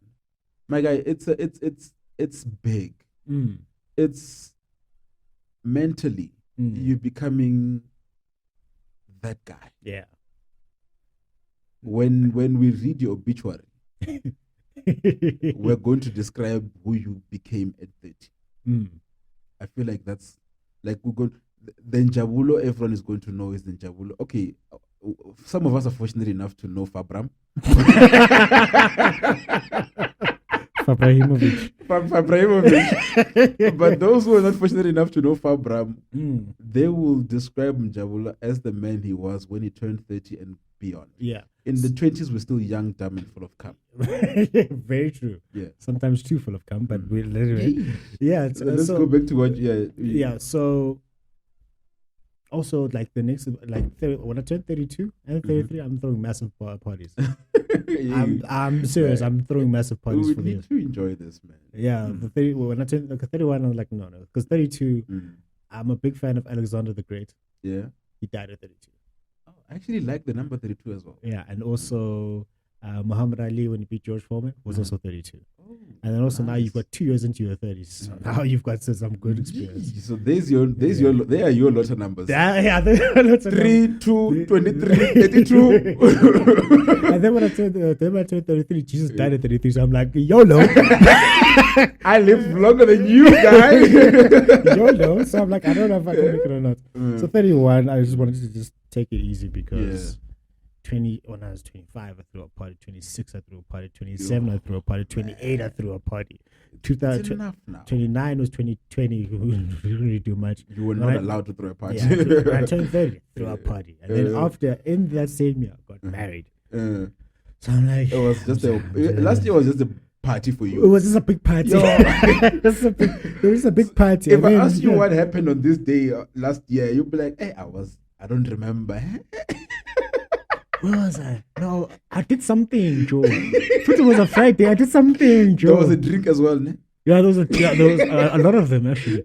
No, Yazin. I spent the morning was chilled because we knew the next day was my mom turned 65 that year, and she also retired, and then so we like put our big parties together. Oh, nice. So like in the morning we had a party on the Saturday, and then in the evening at night that's when we had like a big party, and then the day of my birthday, that it was a Friday. My brother-in-law, yes, like this guy is amazing. Jäger, Jägermeister straight. Jäger, like just like right, that's like 18 shots of that straight. No, right. Do you realize that we're no longer 19? You can't be drinking Jägermeister. I know. My guy. You're no longer going to be there to carry me from my car. Dude, I mean, home is not across the street from what EQ or Prime or whatever they call it now. This time you have to drive home. Or Uber. I'm a Uber. That's what I'm saying. Drive home and then they stop you and they breathalyze you. And then someone has to come pay you. No, or you have to just give them your Jojo money and then they give you change. How's that? Never. Those guys, never. I've never seen that happen. If there was a 10,000 rand note and they're like, my Jojo is 2,000, they're taking that all of it. All of it. Gone. This bonus. Yeah. So this year for me, I just want to just take it more easy. I've got a lot of plans for. I'm launching another book this year. So I just want to take it nice and take it easy. Next year, only put track. Mama. I'm money. So 30 to 31 is big. I just want to just take it a bit easier. So what can guys do better? Yeah. Personally, I hate the men are trash thing. Yeah, explain. I feel like it's not the answer. There's this thing where people say, no, we need to make you aware of what you're doing so that you can change. But okay, like you don't. I feel like it's people are gonna say, you see, he's trash. He's trying to defend men are trash. I don't think you should. Violence does not stop violence. That's what I'm trying to say. Whether it's physical violence or emotional violence, or whatever type of violence it is. The Men Are Trash movement, yes, highlights that what we do is fucked up. Like men in South Africa are fucked up. All of them. Look, I don't want to say some of them. Hey, guitar. Yes. No, okay. Yes. Hashtag nonke. All of. Alma We are entitled, motherfuckers. Yeah. And I don't want to say it's not our fault, because as an adult you can unlearn certain facts things. Only. That is you have to get to a point where you are able to unlearn certain things that you feel like you were raised by. You were raised that a woman must kneel at your feet. She must respect. Yeah. Okay. Wait. I'll get to that. Yeah. She must kneel at your feet when she's giving you food.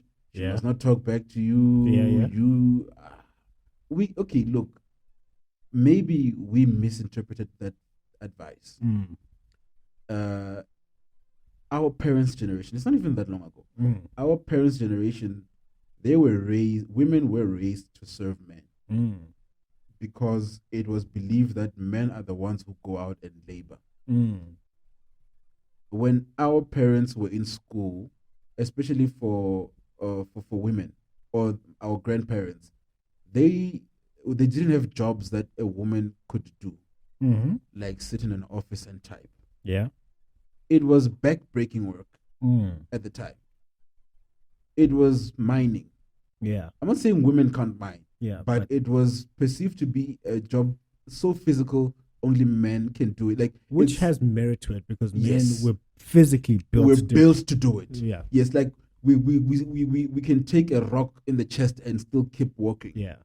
So back then, it was then said, okay, you know what? Since women can't go do this back-breaking work, a woman should stay at home, bear children, and take care of the house. Yes, it's a lot. It's a lot of work to take care of the house. I mean, there's cleaning, there's cooking, there's raising kids, there's putting the schedule, managing our finances, making sure that we don't buy dumb stuff. Like imagine 14,000 rand TV screens and all that stuff. What are the kids going to eat? It's a full-on profession, you know. So it's. I'm just saying, like in the time perspective from the olden days. Yeah. So we cannot take that as the narrative. If my girlfriend wants to go work, actually, I want my girlfriend to go and work. Women, you can go and, like, it's easier now to go do the jobs that were said to be for men. If we were the ones who are only allowed to farm, a woman can get on the tractor and boss that thing. So, but we are still stuck in that whole agenda of I'm a man, I'm the tough one, I'm the strong one. Yeah. Physically, yes, you're supposed to protect your woman. Yes. But you're supposed to do exactly that. Protect your woman, even from yourself. That is so much. That's bars right there. Where's the mic? Can I drop this mic? No, don't drop the mic. Don't drop the mic. you. That's protect your woman even from yourself. And that thought just came to me now. How can you protect your woman from yourself if you don't know yourself? True. That is very true. Yes, I'm gonna. When my ex sees this, she's gonna think I was like just here to paint her. I had this experience with her where I kind of like reflected on our relationship with her, telling her why I broke up with her, and I said to her, how could you she asked me, how could you break up with her? She's such a nice woman. Well, I don't know. No hair, my guy. Okay. It was this thing of, wait. We'll take this offline. I got my number. So I told her that women are babies. This is the opinion of Thendo Makhuvha, not mine. I'll take it on the chest. I ain't cancer for nobody. Women are babies to a point where bad death. Okay. Yes. And let's put it in English for they sulk. Yeah. So as a man, you need to know what to address and what not to address. There's simple sulking where you can be like, she's just being my girlfriend. It's okay. I'm not going to entertain this. I love this woman. I'm going to take care of her no matter what. Yeah. She's just, she's just taking advantage of the fact that I'm there to give her that. That's why I'm trying to say, like, when I say the women sulk, I'm trying to put it that way, like, they know you're there to protect them, so they use that, and you need to. It's as a man, you should embrace it as she's realizing your strength. She's acknowledging that you are here as my man, and you are here to protect me, not to give me. Because these days, a man must. I'm so against all that shit, obviously. So you, as a man, you're there to protect her, and she's gonna, she puts you on that pedestal of like, yo, you my man, like, make me comfortable, and you need to do that. Yeah. And then there's certain things that they do, and you're like, manje wanjwayela manje. I'm not saying you should you should discipline her, but you should tell him like, baby girl, manje, you're crossing the line. Crossing the line. But if it's something that you cannot live with, I gave an example of, okay, Jabula, if you're a girl and I'm your boyfriend, and your absolute no is a man that hits you, and I slap you, you are not gonna say, okay, I do understand that there are women who sometimes can't see past that, and they think my man it's a mistake. That whole thing. But if you, Mjabulo, know this is an absolute no for me, the moment I slap you, you're taking your bags, you're gone. Because that is a big warning. If he's able to slap me now, he's gonna do it again tomorrow, and the next time he's gonna be with a closed fist. I gave you that example. I'm like, you did something that to me was what was the boundary that you crossed? Bro, I'm gonna be exposing who she is now, bro, and what she did. Now that we're on the topic, no, you have to say names. I mean, like, you can put it in general terms. Like, what was the boundary that was crossed? Remember earlier on I said something about respect. Yeah. About how a woman should respect a man. Yeah, I think people should respect people. Yes. Yeah. And I'm just giving it in the context of a relationship. So women should respect the man. I get you. Men love their women, and a woman must respect the man. Yeah. By respect the man, I'm not saying you should be on your knees and groveling to the person. No. You should respect him as a person. Yes. He's your boyfriend, yes. He's another person. Respect him as you would respect the next person. True. Men don't care about love as much as women do. Yeah. We don't give two shits, man. That's why in Valentine's Day we we do the buying. Yeah. And we don't expect shit in return. Yeah. We don't give two fucks about love. That's why on Father's Day people can just get socks. And they get and ties. I mean, the only socks I would take is socks by Imbe. Like, you know, socks by Imbe. I got them on. Yeah, I got them on.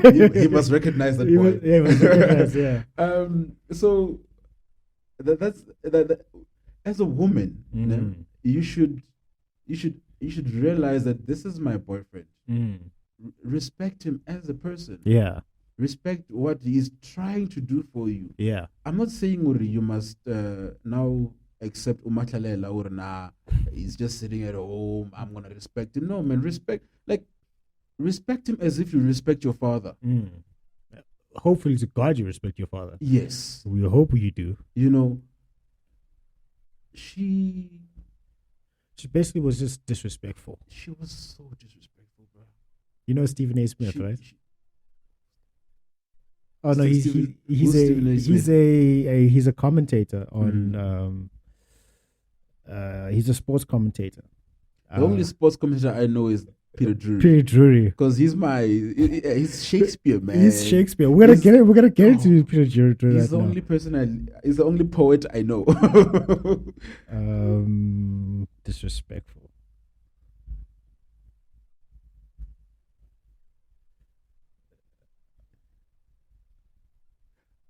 Oh, that's Stephen A. Smith. Yeah, this is Stephen A. Smith. Okay. All right. This is Stephen A. Smith. Oh, you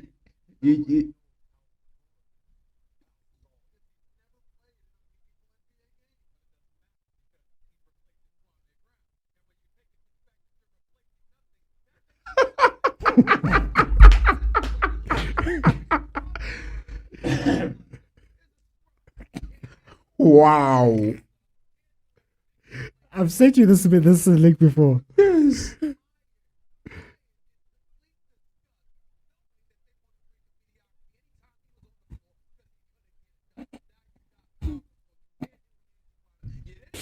That's Stephen A. Smith. Oh man. Your favorite, the guy you like to taunt me with. That's fine, Jabola. It's okay. The Man United are atrocious. Yeah, all the atrocious. They're very.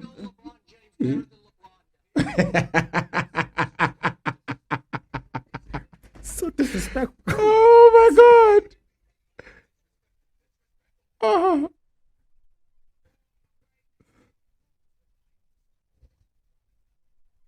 You're on drugs. Wow. Wow. I like him already. I mean, I didn't know his name when you sent me the Stephen A. clips, but Smith. oh man. So disrespectful. Dude, How dare you? How dare you? Like, you know, it's. You think you can do this to me? I mean, you know, Well, like, okay, so because I was- normally there's an event, something that a person does that you like, what do you see now? Yeah. Now. I don't, I don't condone people who hit people, but I understand. no, dude, I cringe at Yeah. men who hit women. I will fuck you up if I hear that you beat up your woman. Keep my wife's name. Keep your wife, okay? keep your hands off your wife, nigga. No, I get you. No, I get you. Like I've seen some women know that a certain guy won't hit them, Yeah. and they take advantage of that. I've seen that happen. I haven't experienced it. I've seen, I've heard, watched documentaries, did research, and they'll just taunt the man. I mean, look what is happening with Johnny Depp and Amber Heard. What, like, look at that. Dude, Look at that. that Look, is madness. look at what Jada is busy doing to my hero Will Smith. Man. If Jada was South African, her name would be Mumbai. Like I said. I swear. So she was disrespectful. Yeah. So, you know, okay, there's certain things where you look, okay, I'm not saying that because we grew up with both our parents in a house, we are better people. But there are many examples of how a good relationship works. They're not perfect. Yeah. Yes, they had disagreements, but there was a mutual respect. Yeah. I'm not saying women should respect men and men should respect women. Yeah. Men should fucking respect women to that point where, like I said, you need to protect her and even from yourself. Yeah. I am that person who I respect. Look, if I'm meeting you for the first time, I will treat you with the utmost respect. Yeah. If you don't reciprocate, then I'm done with you. There's this chick I met last year. Yeah. She wasn't a potential. I was meeting her through. Remember? Okay, no, Through Tinder. Not through. I don't want to see through what, because now I'm going to expose who she is. Yeah. You met her just through work. Through work, yes. She's a friend of a friend. Friend of a friend. So when I met her the first time, and she used to tell me these stories about the things she's doing, she's done, and blah blah. I have no right to not believe what she's saying. Yeah. To me, this is your story. You're telling me. I respect your story. Yeah. You're telling me. But I have another female friend who came into the picture. Yeah. Met this person. Yeah. Then the first thing she said to me was like, this chick is a liar. I was like, what are you talking about? She was like, did you hear the things she was talking about? I was like, yeah, I heard it. They're like, yeah, she's lying. I'm like, how do you know? She's like, you can tell. I'm like, I don't know, man. I'm going to give her the benefit of the doubt. Yeah. Until I saw her true colors. That's when I'm like, okay, you know what? Now I see. I'm So- that kind of person. I give you The rope to hang yourself. So basically. yes. Yes. Yes or no? No? Yeah. But yes. Like I Sort of. let you show me who you are. Oh, yeah. I will not. And I had someone Judge you before. and someone told me that if someone shows you who they are, Yeah. believe them. Yeah, 100%. And you see, that's the mistake I did when I was with this chick, the Yeah. ex. Yeah, when we were driving around, there's this one time we were at a toll gate. Yeah. You know, I greet people. Yeah. So That's who you are. You're a wholesome dude. yeah, when we got there, I paid. When I get there, I greet. I'm like, yo, what's up? How you doing? If there was no car behind us, so I took the chance. I'm like, how you doing, my guy? Are you good? And she's like, you've paid. Let's go. I'm like, yo, I'm still greeting the guy. Yeah. Maybe this guy was having a shit day and me giving him 2 seconds of my time. And I was uplifts like, his day. Yeah. yeah, fuck, maybe today is a good day. Yeah. So I'm like, yo, can you relax? I'm just talking to the guy. Yeah. But I brushed it aside. Yeah. Then You just carried on. Yeah. we just carried on. And then an event happened where she swore at my family.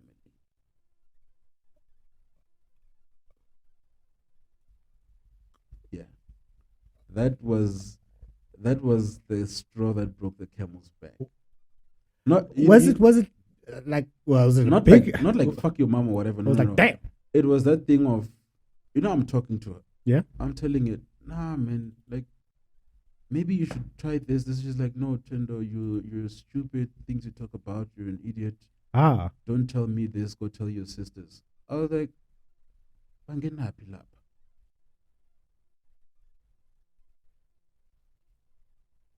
So I just had to literally say that. said, What? Bangenapi. Don't say anything like that. Like, you don't. Not I've a man's never family. mentioned anyone of your family when we're having if you are So that's when you were like, that's when I was like, nah, fuck this shit, I'm out. peace him out of If Batman. we are Jeez, having You a think you can do this to disagreement, me? Njabulo, yeah. Keeping the disagreement within the confines of the disagreement. not only that, Yeah.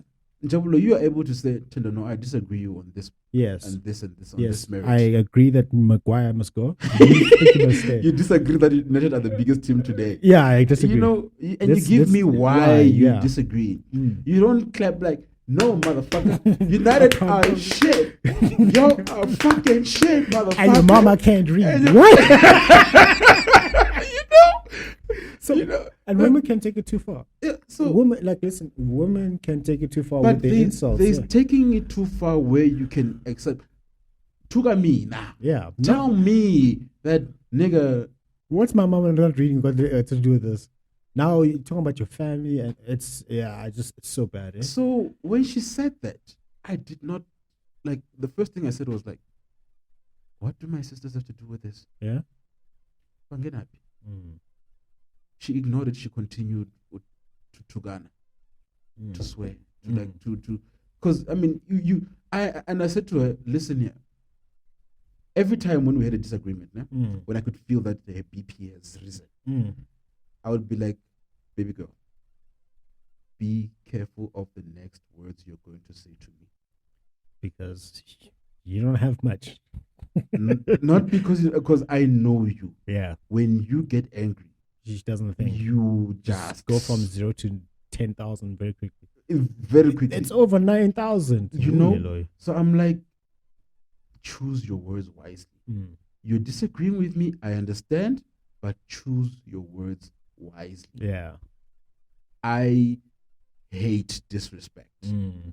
I cannot stand All it. men hate disrespect, whether they want to admit it or not. Yeah, and it's not only saying coming from a woman, even coming from a man, guy, yeah. coming from anyone. Look, if I am trying to be, I'm treating you as the human being that you are. Uh-huh. I'm respecting that you're in Njabulo Nkosi, you are here, you're a man, you're another human, you're breathing the same oxygen as me. We all shit, we all drink, we all eat, we all under the same sun. Mm-hmm. I'm respecting you as a human being. Yeah. And you come and you tell me shit, I'm not going to respect you. Like, I'm just going to walk away. I'm the kind of person. Mm-hmm. I do not accept disrespect. Mm-hmm. I can't. Like, it's not in me. Mm. People at home ask me why I don't hang out a lot with a lot of people. There's only one guy at home who can call me and say, Thendo, let's go chill here. Yeah. And do this. Yeah. Okay, not one. There are a few, maybe 2 or 3, but not a lot. Yeah, not a lot of people. Because you go and chill with. Yeah. I don't like to put myself in places where we're just talking shit about Njabulo. We're talking shit about the next person. You know, if we're going to sit together, let's be, okay, yes, we can joke around football. Maguire is shit as fuck. But don't disrespect you. Not only me, but even the next person. Yeah. Why are you being rude to the next person? Because respect is paramount. It's very Dude, important. It is the most, like, you are who you are by how you treat the next person. 100%. I can't. I'm Keep sorry. my mom's name out your fucking mouth. Man. So yeah, that's what happened, and Yeah. that's when I was like, you know what? If you over something so small, if you can go to that length, Well, imagine something bigger than this, what are you gonna say now? Probably will slit your throat. Why you sleep, dude? So I chose to walk away. That's good. That's good. We're gonna go to the next segment now, where we talk about that banner of yours around your neck. You know, like we. Do you see me? Straightening it out. It keeps me warm. It keeps you warm. But it's heartbreaking now. Yeah. Hey, 10 years ago, this happened. Oh my God, dude. Oh.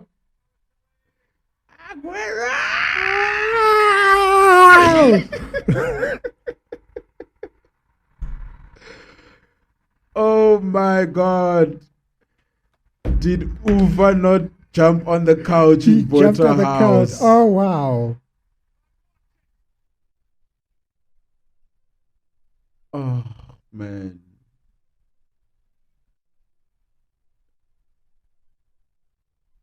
Balotelli's only assist in the Premier League. The most important one ever. Yo.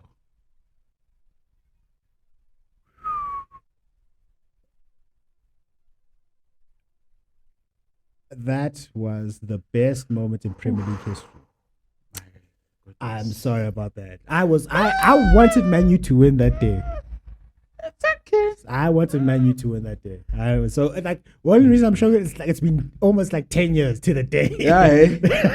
And they're still on top of us, eh? I think, no, but you guys won the league the next year, and then Ferguson left, and it was Moyes to Van Gaal, and then you guys got the special one. He won you 3 titles. You haven't won a title since. I'm just saying. Nah, you're a Papa Mourinho, Mara. So, like with Man United, I've never had a problem with the club, Man United. Never, ever had a problem. It's us. Not you guys nowadays. The fans. The fans. Yeah, that's what I mean. It's us. The fans. Dude, I know. Like, you guys. We are assholes. You guys are crazy Chiefs. Wow, you see. You guys are bad. Eh?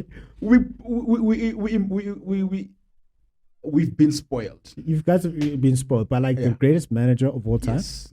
Greatest manager of all time. Yeah. Period. You know when kids are spoiled? Yeah. When they grow up, they become assholes? Yeah. Yeah, we were spoiled by Ferguson. Now we're grown up, we're assholes. You guys, we're like, hey, treble. Have you done that? No. Yeah. No. How many Champions Leagues do you have? Only 2. You guys have 3. Sham. And the Europa League. And we've got 2 Europa Leagues. Doesn't matter. It matters. 20 Premier League titles. Yeah, we're not gonna get the 80 times scene. So we have, in as much as it's getting old now. Yeah. I mean, I can't. You guys have that history. I mean, I can say that to you now and be like, okay, and then. Yeah. Now Unani. What do you have? Yeah. For me, I say it's good because I've seen Man United do it. I've seen it. Yeah, people tell me, "Hey, Nottingham Forest won Champions League twice." I'm like, I wasn't there. Like when Liverpool was busy saying, "Hey, we almost win the league. One day we were so powerful in the 80s." Like Liverpool, the way Liverpool's playing now is how they used to be back in the late 80s. Before 1990. Before 1990. We've got the most Premier League titles in history. I'm like, I've never seen you win one until 2020. You were not alive. I was not alive. You were not there. I was not there. I wasn't even a football supporter. Imagine, you didn't even know what football was. I didn't know what football was. So, yeah. But like with Man U, tell me how you started supporting Man United and just what the club means to you personally. Because here's what I believe. If it wasn't for like sports and football, I would have long ago lost my mind. Yeah, that's true. I think I'd be dead, actually. I think football, I think like sports and the debates and watching the game, having something to look forward to, just gives you that thing, right? Just gives you that thing. I know Chelsea's playing later on tonight. I don't want to watch them in case they lose 4-0 in a final, and this will be the 3rd FA Cup loss in a row if we lose. You guys need to win, man. No, we need to win. We can't have Liverpool have 3 titles in there. They must just end up with a Carabao Cup. Wouldn't that be funny? I'll be so happy. I'm definitely supporting you guys in Madrid. Madrid, I don't see Madrid losing. I don't see Madrid losing. Benzema can't. So what does like Man United and just like sports mean to you, you know? United, funny enough, I used to hate soccer. Wow. Because every time when we went to visit my grandma, my uncles from my mom's side, my uncles and his friends used to come to the house to watch PSL. Yeah. It was boring for me. I used to hate it. Because you know when you're watching TV, and then now they come and they're like, hey, no, take to soccer there. Like, but I'm watching cartoons. Like, I feel like... I don't know if Courage to the Cowardly Dog's going to make it now. Thanks for cutting it off. You know, for this, for Amazulu, or what back in those days, the Golden Arrows, and stuff like that. So I used to hate it. I was like, I hate soccer. And then I got introduced to Man United through... No, actually, the first time I heard about Man United was when they won the treble.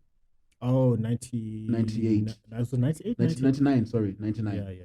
It was that thing of, it's in the news, it's big. So you just hear of it. You're like, oh, there's a guy called Ferguson. There's a guy called David Beckham. There's a guy called Ryan Giggs. Yeah. You know, I was just back of my mind. Yeah. 2001, my cousins got a PlayStation, PS1. We're that old, bruh. Oh, do you understand? I've owned every single PlayStation. Yo, we played the PlayStation 1, the white one. The white one. Yo. Oh, wow. Then they had this game called Llama Manager. Was it LMA Manager, something like that? It was a football manager game. Yeah, football manager game, yeah. So we used to pair up. It was because it's my brother and my older cousin, and me and my younger cousin. Yeah. They picked a team, we picked a team, and we managed it. And like we played the whole season thing. Yeah. So because we had heard of Man United, we chose Man United.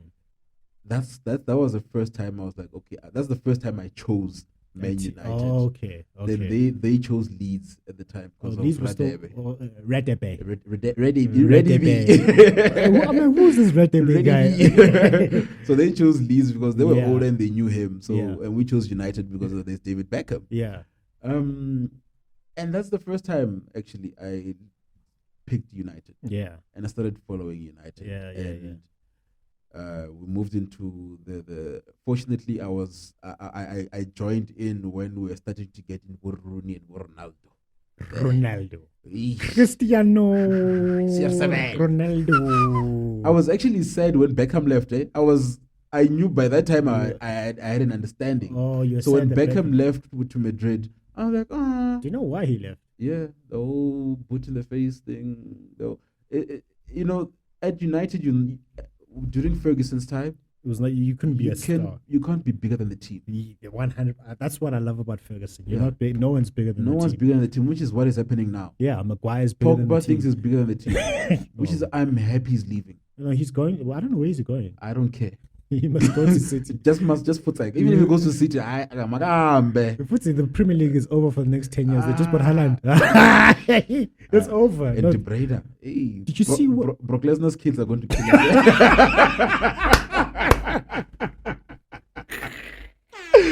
Brock Lesnar's kids are going to kill us. It's not fair. The Premier League is not fair. There's no way. How do you feel as a Chelsea fan that you let go of De Bruyne and Mo Salah? I blame Mo for that. That was a Mourinho decision, not a De Bruyne or a Salah decision. It's double-edged sword. It's shit now. Yeah. The other part of it is, would they be as good if they were still at Chelsea? Because you never really know. True. You never ever really Maybe know. they would have been comfortable like, we're at Chelsea, we've made it. With Chelsea, we've made it. Now they just got to let go. I'm like, imagine, look, De Bruyne went to Werder Bremen, and then he was at Werder Bremen. Werder Bremen. Then he was scoring 20 goals a season. Then he went to City. Then he's like, okay, I'm back here. So I think it was good for their development. I think. Let me go prove myself. So I can't really be sad to say. I'm like, I'm glad that they're doing well where they went. So like one went and won Champions League and the league. One went and won the league, and they're basically Premier League greats. I don't feel sad. I feel proud that I'm like This is where they started here. They're our breed. Exactly. It's like who's this? Arsenal fans when Sex Fabregas came to Chelsea. Hey, Arsenal fans are always sour, bruh. Can I tell you? There's one group of fans that I like this group of fans that I hate, né? Like in a final, I will support. If I'm not supporting Chelsea, I don't have a problem with Liverpool because I almost supported Liverpool because of Michael Owen. But I was like, let me go for the blue team that no one really cares about. And there's Gianfranco Zola and Tori Andrew Flo and Jimmy Floyd Hasselbank, all those back in the day. Back when Claudio Ranieri was our manager. Yeah, I remember. So, but pre-Mourinho. Pre-Roman. Pre-Roman, yeah. So, Arsenal fans, I don't... All of them. Because there's not a single Arsenal fan who won't act as if they don't know football. Every single Arsenal fan knows football. You're very right. Every single Arsenal fan knows football. Yes. And you ask them, why do you support football? It's like, we play beautiful football. Where? And I keep asking, where was this beautiful football when Messi gave you guys 4 in the Champions League? We played beautiful football. Now, look at that.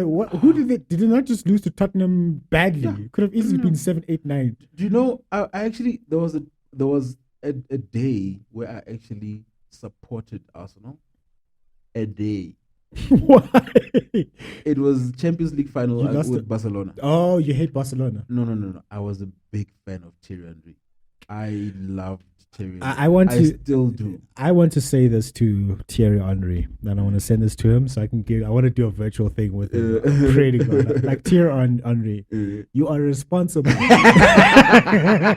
You are responsible. You have blood on your hands. You misled a lot of kids, eh? He bamboozled a lot of kids into loving Arsenal, right? Because he's arguably the best Premier League player ever. Arguably, we've got arguably.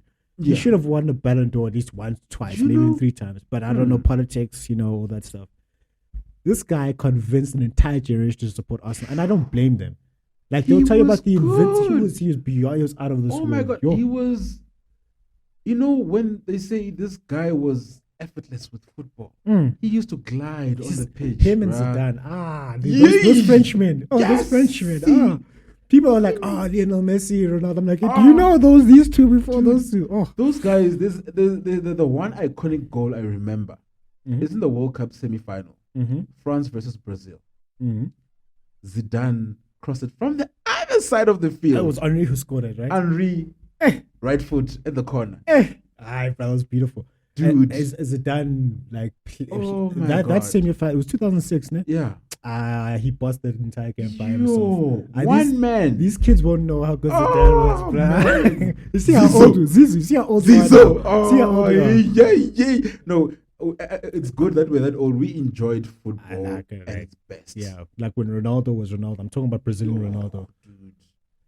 Even Cristiano before he became CR7, when he was still, Cristiano was. He was okay. He was a phenomenal footballer when he went to Madrid, but before that, 07, 08, that 08 season, watching him develop. That guy was a beast, bro. Every free kick was a goal. Every free kick was a goal. Every free kick was a goal. If you were playing against Ronaldo at that time and you gave him a free kick, you might as well consider a penalty. It was a penalty. That's what it was. Straightforward. I know. Oh my God. Like when he just used to terrorize teams. And that 08 season, we had like 44 goals in a season, dude. When you guys broke our hearts, when John Terry broke my heart in Moscow, that's the very first match where I cried. Where he slipped. And then the next season, Barcelona robbed us. Hey, yeah, you guys went through a lot. That's why 10 years ago when we won the Champions League, you were like, yeah. I knew we didn't deserve it. We didn't deserve it. Let's be honest. We didn't. No, you okay. You were playing Bayern Munich. They were giants at the time, but you guys showed that you wanted it more. We just wanted it more. Yeah, we just wanted it more. You can't say you didn't deserve it. I'm talking about on paper, in terms of talent. We were outplayed for 120 minutes, but anyway. So we're saying, what does football do for you? I know it gives you the heartbreaks. If you had 10 years stretch of heartbreaks, it gives me hope. Gives you hope. Okay. Because you don't support Arsenal. Great. Yes. Hey,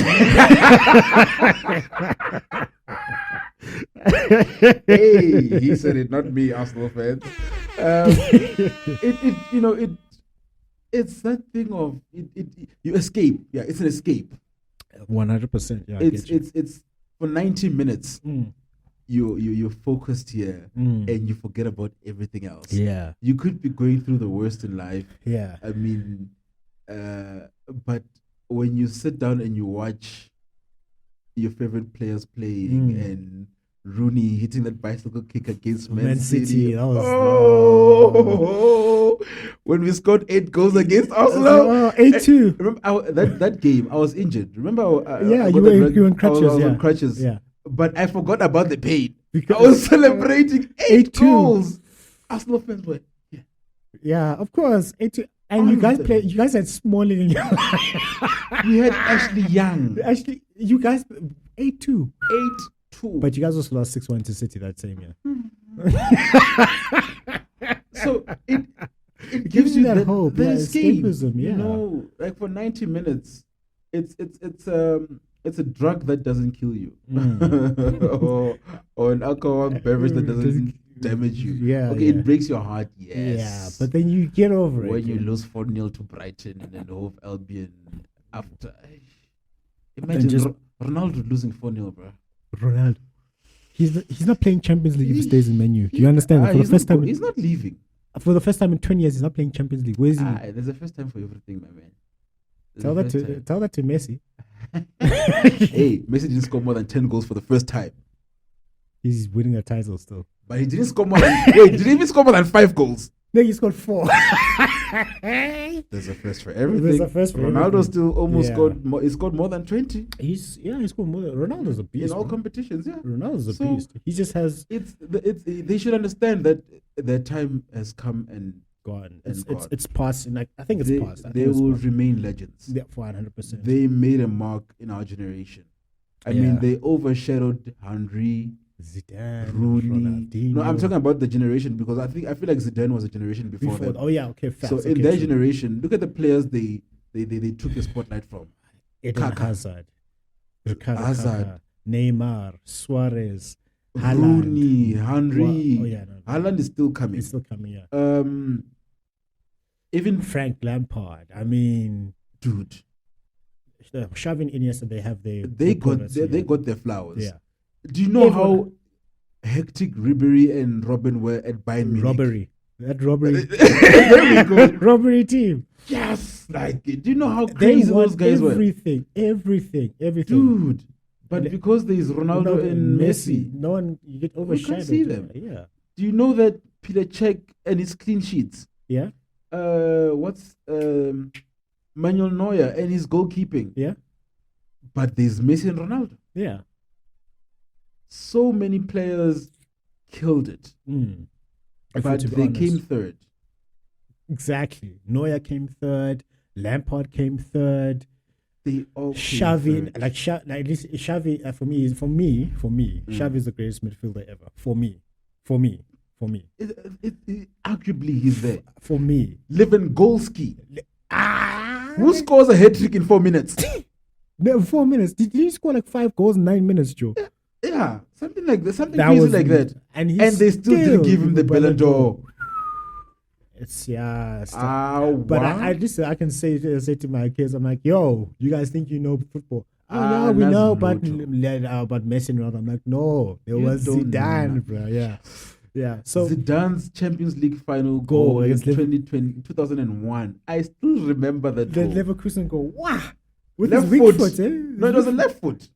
It was coming from the left. Yeah, wow. Ah, man. Bale scored no, he didn't score a similar goal. But Bale scored a was bicycle bicycle, kick, yeah. but still, as Zidane's goal was just like, yo, yeah. So, which is your best moment of football, Mhm. and what is your worst moment of football? My worst moment of football was last week.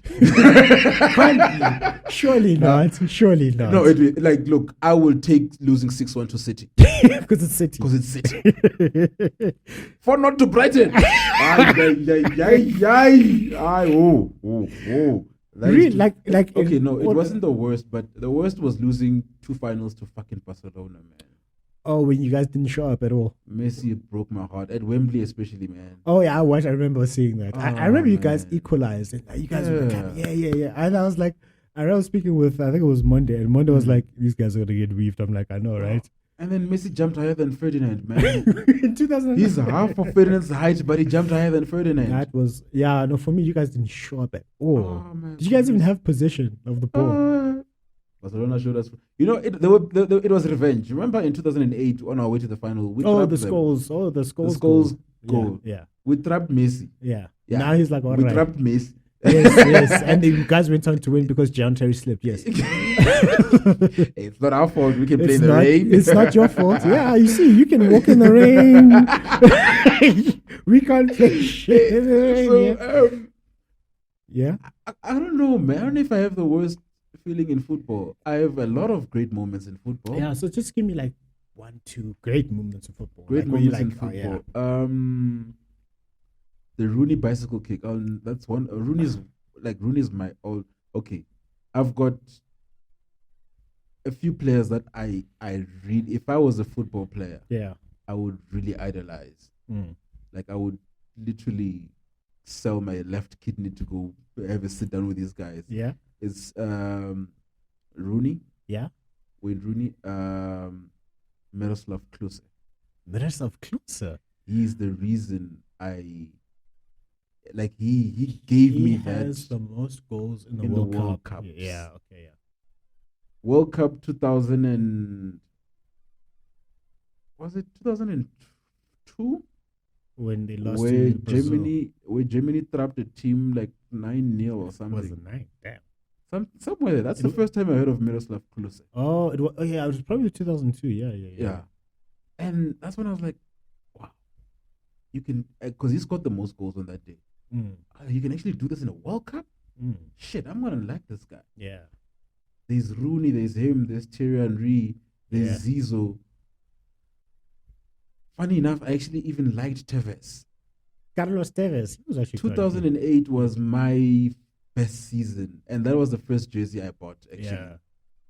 That was my favorite United season ever. Of course, you guys won League and Champions League. League and Champions League, yeah. Yeah, and while we came second in those competitions.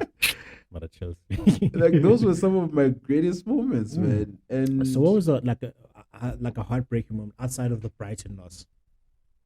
Obviously, going to three finals and only winning one. Champions League finals in 4 years. Jesus. I hate Barcelona for that, man. Barcelona, fucking hell. What they did to us in the semi-finals in 2009 was... I can still see Drogba being put back. It's a fucking disgrace. No, it was, Joe. How many penalties? Let's not even get into it. I saw an article recently where that ref said that game destroyed him. No, he never played again. Yeah, he never refed again. Yeah, he never refed atrocious, again. Man. Yo, he was an atrocity. Yeah. Okay, so let's say you are a Man United manager today. How do you fix Man United? I don't have the answers.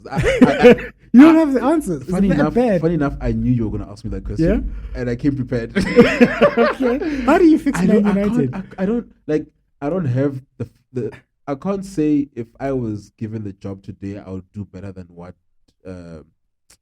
What's this guy? Ten Hag, or what's his name? Ten Hag is coming in. Ten Hag, yeah. This guy, Rangnick, yeah.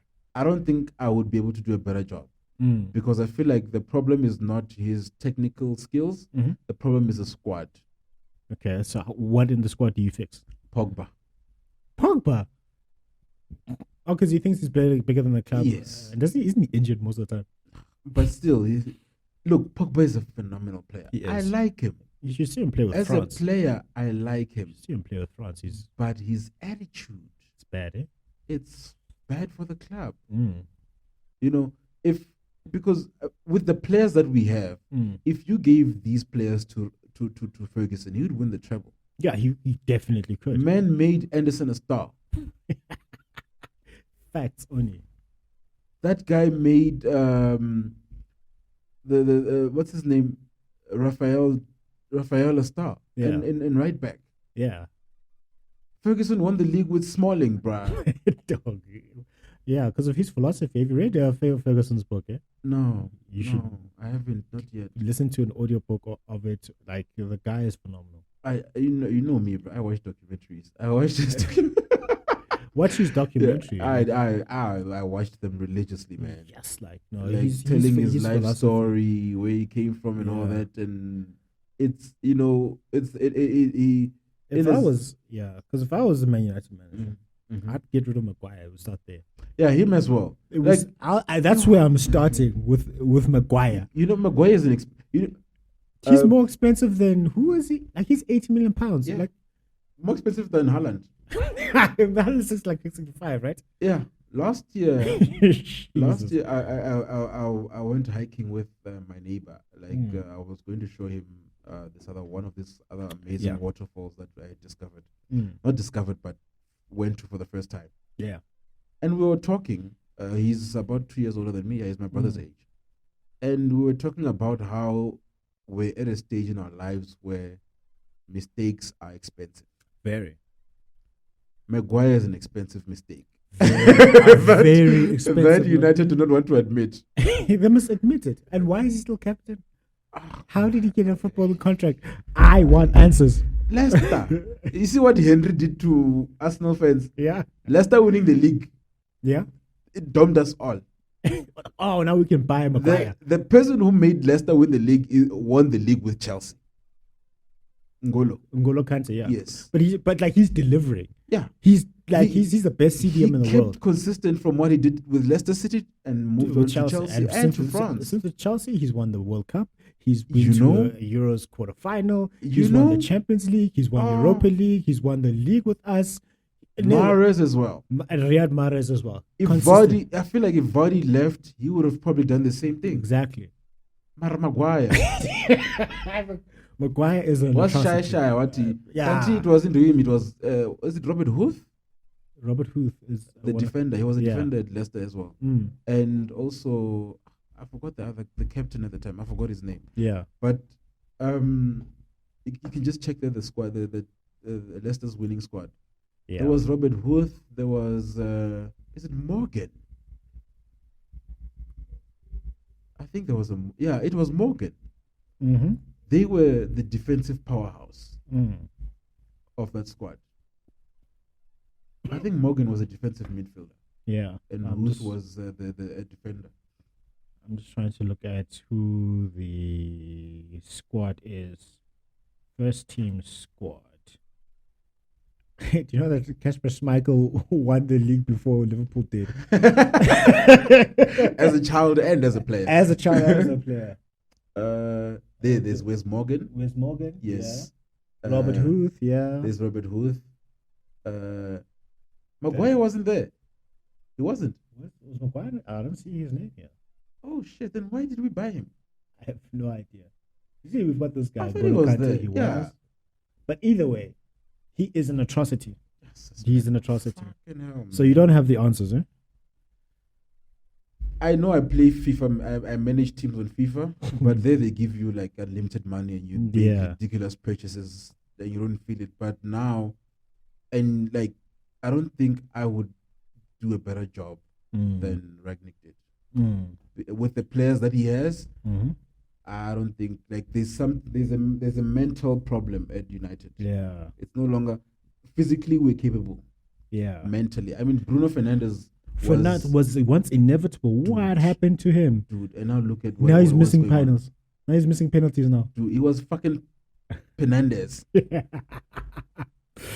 Oh man! It's. I think now it's more of a mental thing. The environment is toxic, and a lot has to happen. I feel like when Ten Hag comes in, he has to come in with a psychologist and sit down with every player, and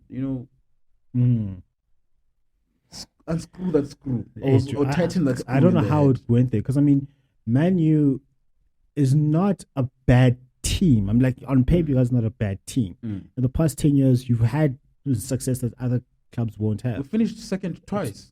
You've finished second twice. Yeah. Okay. You've won the Europa League. You've won the FA Cup, Community Shield. You've won titles. Yes. We've been to finals. You've been to exactly. Yeah. You guys were in the Europa League final and last season. Yeah. And then you guys lost some penalties. I can't even fault you on that. Yeah. I don't know.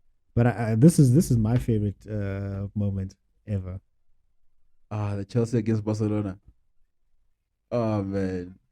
I was so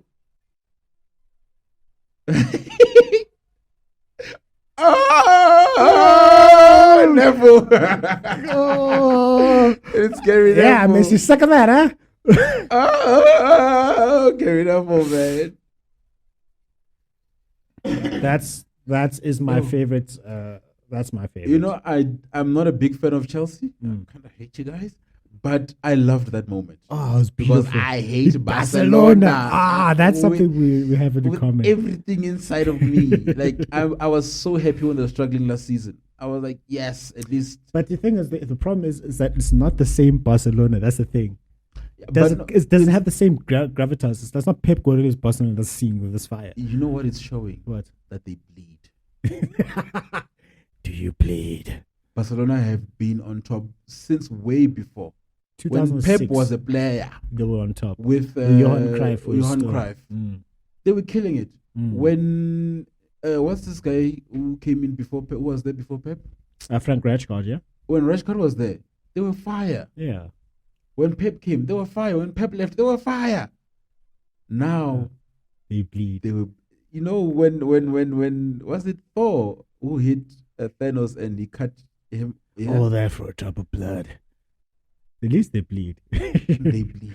At least they bleed. Oh, Yeah. man. I was so happy. Yeah. I was like, you are not inevitable, motherfuckers.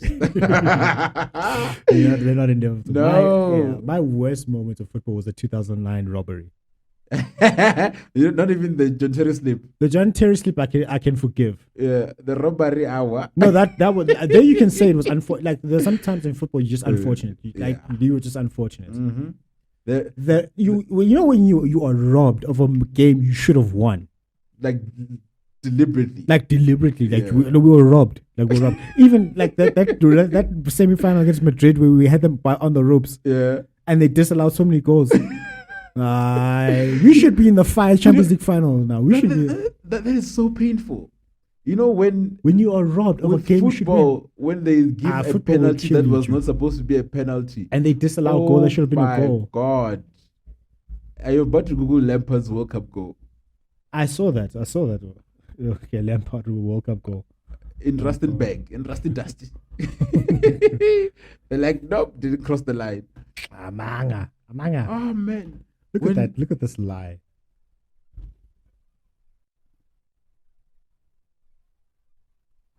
Dude, it was so deep in.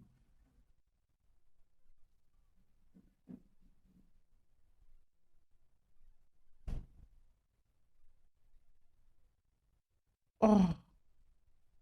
If they had VAR back then.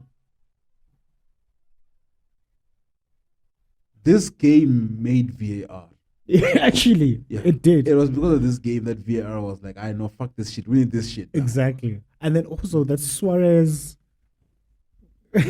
basketball play. Okay. All right, so Thendo, we don't have that much time, right? So I want time. Oh, man. Having fun, right? I don't want to go. You don't want to go. Oh, my God. It's 5 to 11. I don't want to go. Cool. So you've got 5 minutes. So you've got 5 minutes where you can be the host and ask me some questions that you would like to know, and I'll do my best to answer them. Okay. Now I wanna ask you the same question you asked me about being a man. Yeah. You've written 2 books. Yes, now. sir. And I'm sure those books are more they come from experience. Yes, they do. Since the first day I met you. Yeah. When we walked into your room, you had posters of leaders. Oh, yes, Martin Luther King, Malcolm X, King, Alexander Shaka the Great. Guys, I was shocked. I was shook. Why you shook at like, what is this guy doing? What's going on here? Why does I'm manifesting shit. So, how do you feel that has molded you as the Njabulo you are today? It gave me a North Star, something to aim towards. Because if you're not aiming towards something, what are you doing really? It's like a football team. They know tactics. They don't have a game plan. They don't have something that they're aspiring to be. So, my dad, actually, my first live person that I really looked up to as a male was my grandfather. Yeah. And he was a minister in the church for 50 years. Oh, wow. We used to go on bike rides together and whatnot. And then he passed away when I was like 7, 8. I was convinced I was going to open my own church. I actually still should do that. Imagine. I said I actually still should do that. Okay. Get that man. I want to see you on a pulpit. I get that money. Almost missed that. Get that man.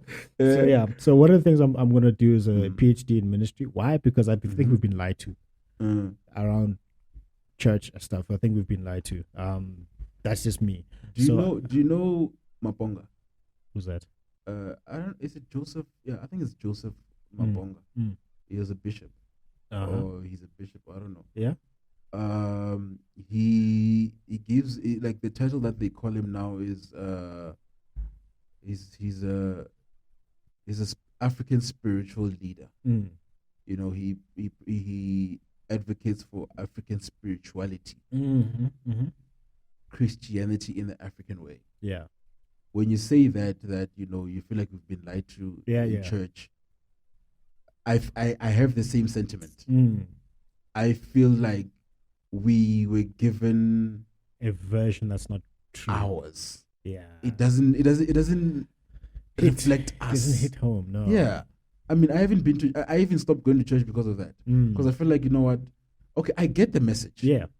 I get what you try. You're instilling values in me and stuff and all those things. Facts. And I understand the importance of faith. Yeah. You know, as humans, without faith would be nothing. Yeah. But I feel like church has we have turned it into a demon. Yeah. Where it's turned church into a demon. Ooh. Yeah. Yes, I'm dropping He's bombs. dropping bombs. No, I'm like, have you listened to the new Kendrick? We'll talk about it. I feel like it's we're given to-do list. Should I call it a to-do list? A how to live list, which does not really reflect on how we should live. No, I don't think so either. So I agree with you on that. Yeah. And I would say I'm challenging you now. Yeah. You want to do a PhD in ministry, right? Yeah. Bring us back. To save the us. Roots. Save us. The roots. Yeah. Yes. Save us. Yeah, and take your money as well. Yeah, you know, I don't mind being a junior pastor there. You know, I can spit a word or two. You can work in the treasury department. That's where you want to be. Hey. Now we're talking. Yeah. So, I'm challenging you to figure. Okay, Richard Maponga said this. He said the one thing we should realize that when we talk about Christianity, Christianity is, in order for you to understand Christianity, you have to understand who you are first. Yeah.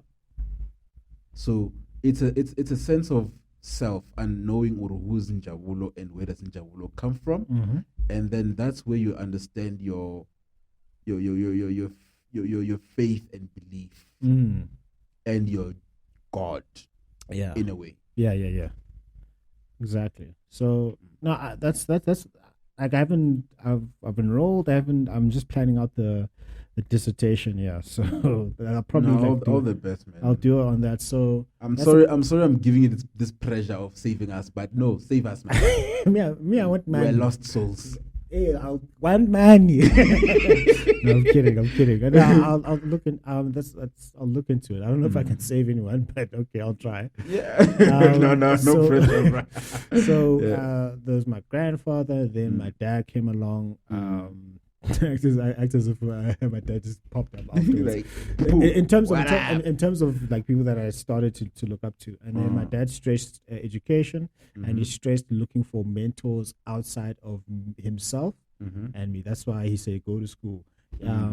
That's why he'd give me a book on Malcolm X and say read it. He'd give me Malcolm X's documentary, so like watch it. We'll listen to this Martin Luther King speech, listen to Mandela, listen to and look up to all these other people because they can teach me some things that he can't because he hasn't had that. So he mentored me through giving me other mentors. So then I also I thought to myself, I was like, I had too much time on my hands when I was like 15, 16. Yeah. If I wasn't playing PlayStation or going to parties, I would be sitting and thinking what I need to do. So then that's when I started listen to some speakers that say like write your vision down, what you want to achieve, who you want to be like, and then life orientation, which is the only subject I got a distinction for in matric. Same here, my man. Same here. Like, I missed the others by like 3%, 5%. Same here, my man. Same here. I was like, You think you can do this to me? so then they said like they started stressing career and stuff like that. So I was like, I could see myself doing this. So then I put up pictures of like all like about TJX, about Joel and whatnot, and say ministry. I'm like, but that's not all solely that I feel I can do because it's a bit of a gray area there. Like you even see what like mega churches are in trouble nowadays. So then that's why I'm like, okay, I also going to go into business and conquest, and also I love entertainment. So I just wanted to look at who the best people in the field are, so I can just emulate them, put their quotes up. So then that's when I put those pictures up and those posters. I still have them, by the way. Really? Yeah, I keep them. Are they still in good condition? And still, they're laminated. They're in good condition. Does your wife allow you to put them in the bedroom? No. I won't start. She's like, why am I waking up to TD chicks? No. I don't want to see Steve Jobs. What's going on? What's Donald Trump? I put Donald Trump back there now. I have to take him off. She's like, why is Will Smith there? Like, what? I don't want to welcome to Denzel Washington. What's going on? So that I knew. I remember once you were saying, I think Kazans, I don't know the name, were like saying, hey, come join, come, we're going to do what? It's like, you said, I remember you said this. It's like, this guy knows what he's here for. Like, he's here to do his degree. Look at those pictures on his wall, leave him alone. So I was like, okay, great. So that, like, I knew Why did I listen to myself? I don't know. I can't be like me, bro. So I was there to save you, not myself. I did my job. You did your job. So that's why you're saying I'm gonna save you guys now, right? So then that gave me. I know what I don't want to do because I know what I want to do. You're not going to see me playing football or basketball or spending all the day at clubs and parties that unless I'm making money there. That's a different story. And all those people that I put up there, they work really hard. They've written books. They've put out movies. They help other people. They speak to other people, and they also act as if they don't know anything. Yes. Because those people who are just assholes who think they know everything. You're not a Ken buyer. I don't know everything. In as much as you know things, you're willing to learn. I'm willing to learn. That's why I'm on the podcast now. That's why I'm asking for your opinion and your way that you see the world, because I want to be proven wrong. Like you've studied science. The premise of science is I can't be proven wrong. Yeah, definitely. All day, every day. All day, every day. All day, every day. So that's helped shape me into the person that I am now. It has been tough because sometimes I'll admit I've been depressed and suicidal and stressed because these are the greatest people since Jesus himself. Even Jesus is on there. Even Jesus is on there. He was there. He's there on all five. Jesus, you're on all five. I'll just make sure you're on his posters. So because you put this unrealistic pressure on yourself. It's unrealistic pressure. But now I've learned at the great age of 31 that it's better to have that type of pressure on you than no pressure at all, because you wake up at 40, 50 and you're driving what you don't want to drive, living where you don't want to live, seeing who you don't want to see, dating who you don't want to date, or being in a football club where you don't belong and you're busy finessing people into $80 million contracts and you're busy costing a major team titles, Mr. Maguire. I'm calling you out.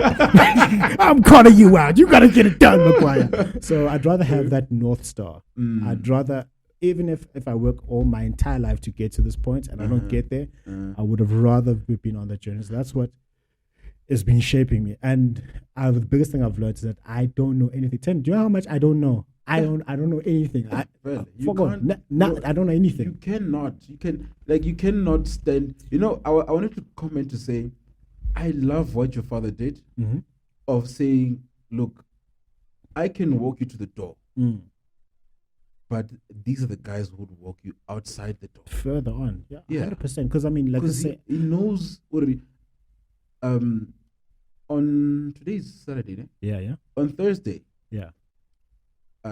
With one of the work, okay, I don't want to divulge or some of the things that I do, but with some of the work that I do, I killed it. In a day. In a day. It has been low, but on Thursday I killed it. Yeah, you're killing them, son. And then I got to a point where I was like, know your limit. And then I put I don't know if you saw on my status, I put up a drawing of Icarus. I didn't see that. I want to get a tattoo of Icarus. Yeah. Don't fly too close to the sun, yeah? To always remind myself that know your limits. You cannot do it all. You do not know it all. If we've been recording for almost 2 hours. Yeah, more than 2 hours. We are at 2.5, yeah? Yeah. No worry, 5 hours. In as much as we're enjoying talking, 5 hours. You're too close to the sun now. Yeah. No, come back a bit. Just keep it here. Yeah. So know your limits. I love that about that. He showed you that as a man, you should accept that. Okay, there's certain things I know. Yeah, and then the rest. These are the people you should look to. Yeah. At least he gave you the guidance. Some people, they just let them go and be like, just goes. Ambos was born at. Yeah. And then they go and look at Pablo Escobar, of which But I actually do admire look him. up to him. I admire the guy. If you look at my Instagram handle, you'll know why. Yeah, millennial Pablo. I had so many questions when I watched Narcos. I'm like, I understand. Yeah. Like, Yeah. I want. He's a rotten person, but his principles of Dude, business. Business-wise, he's the greatest entrepreneur to have ever lived. Well, there's Elon Musk now. Nah, fuck Musk. Musk. This guy. Musk. I still want you on the show. Not fuck Musk. I mean, sorry, Elon. You can send me 100,000. Yeah. Like I'm saying, Muri. Look, Elon Musk is a great entrepreneur. Right? Yeah, he's a visionary. That guy is a visionary. Yeah. And I like him because he's tenacious. He goes for what he wants and he gets it and he makes it work. He's got the Midas touch. Yeah. But Pablo, he took over fucking America. Yeah. He got the American government shaking. Yeah. While he was making money from it. This guy, he was making billions a day. Yeah. A day, my guy. With illegal stuff. Hey, chief. Oh, man, I love that man. No, Pablo Emir Escobar Caveira. Yeah, but he's a rotten man. But he's a very rotten man. And my dad, unfortunately, my dad loved gangster movies. He loved, and hence, I love Al Capone. No, hey, the Godfather. Oh, man. First time I watched Godfather, I was watching it. We went to the store, Musica, when Musica was still a thing. We went and we got and the you Godfather. rented Godfather. We bought the DVD. Oh, you didn't go to, let's expose our age. You didn't go to, what did you call that place where you used to rent? Video Town or... the famous one that was also in America. Box... Box set. Whatever, I think it was a box. What? Yeah, somewhere along those lines. Blockbuster. There we go. Go to rent movies. When we used to go rent PS2 games. You remember where we're all there. So that's so having the vision of those people up there, and then also there was you would have seen like a picture of my dad there as well. Yeah. Because if you have a mental image of people and something, it's in front of you. Because I'm a visual person. Yeah. So I have that in front of me. So that helps mold me, and I'm not afraid to do things and to try things that I feel that I should try. Yeah. I mean, recently I just graduated from DJ class. Imagine. And I want to make, and I've been getting paid for just. Who knows? You might be the next getting the Grammy. The residency in Las Vegas. In Las Vegas. Yo, listen, I don't know if I'm not too sure if I want that. There's an inheritance there. I'm not too sure if I want that type of thing, because I have a bucket list of things. I want to play with Garrix and Martin Garrix or with David Guetta, and just to play with them, but like to have a full on residency there, residency is taxing, eh? It's taxing. There's a certain, like you said, know your limits. This is the certain level. There's a certain level of certain things that I'll get to. Look at you using my words against me. Yeah. So, like for me, the highest level I'd like to reach it is speak. I'd like to sell out Madison Square Garden, right? Nice. In terms of like speaking, be on New York Times bestsellers list. That's like the pinnacle, right? Being DJing and whatnot, there's a certain level. Because that's my limit. There's a limit that I would have. Some people don't know their limits. Yeah, and that's dangerous. That's very dangerous. If you don't know your limits, because you become greedy. Yeah, very greedy. Yeah, I feel okay. In as much as we love Pablo, he went over his limit. He went over his limit, yeah, and he became greedy. Yeah, like there was really no need for all the violence. I understand as in the line of work he was in, he had to show power. Yeah. And show that, look, I will fuck you up if you fuck me over. Yeah, but his biggest mistake was going for. He didn't know his limit. He should have just stayed. Do you know there's this crime family, the Gambinos. Yeah, I think I've heard of the Gambinos. 1920s, 30s, early. What, before Al Capone? I think it was before, or during, just after. They were a very powerful mafia family. But you didn't really know what they did. Like you didn't really know. Al Capone, you knew. Yeah. Scarface, even though he's not real, you knew what he did. Yeah. Pablo Escobar, you know. Say hello to my little friend. The head of the Gambino family died in his sleep at 92 years old.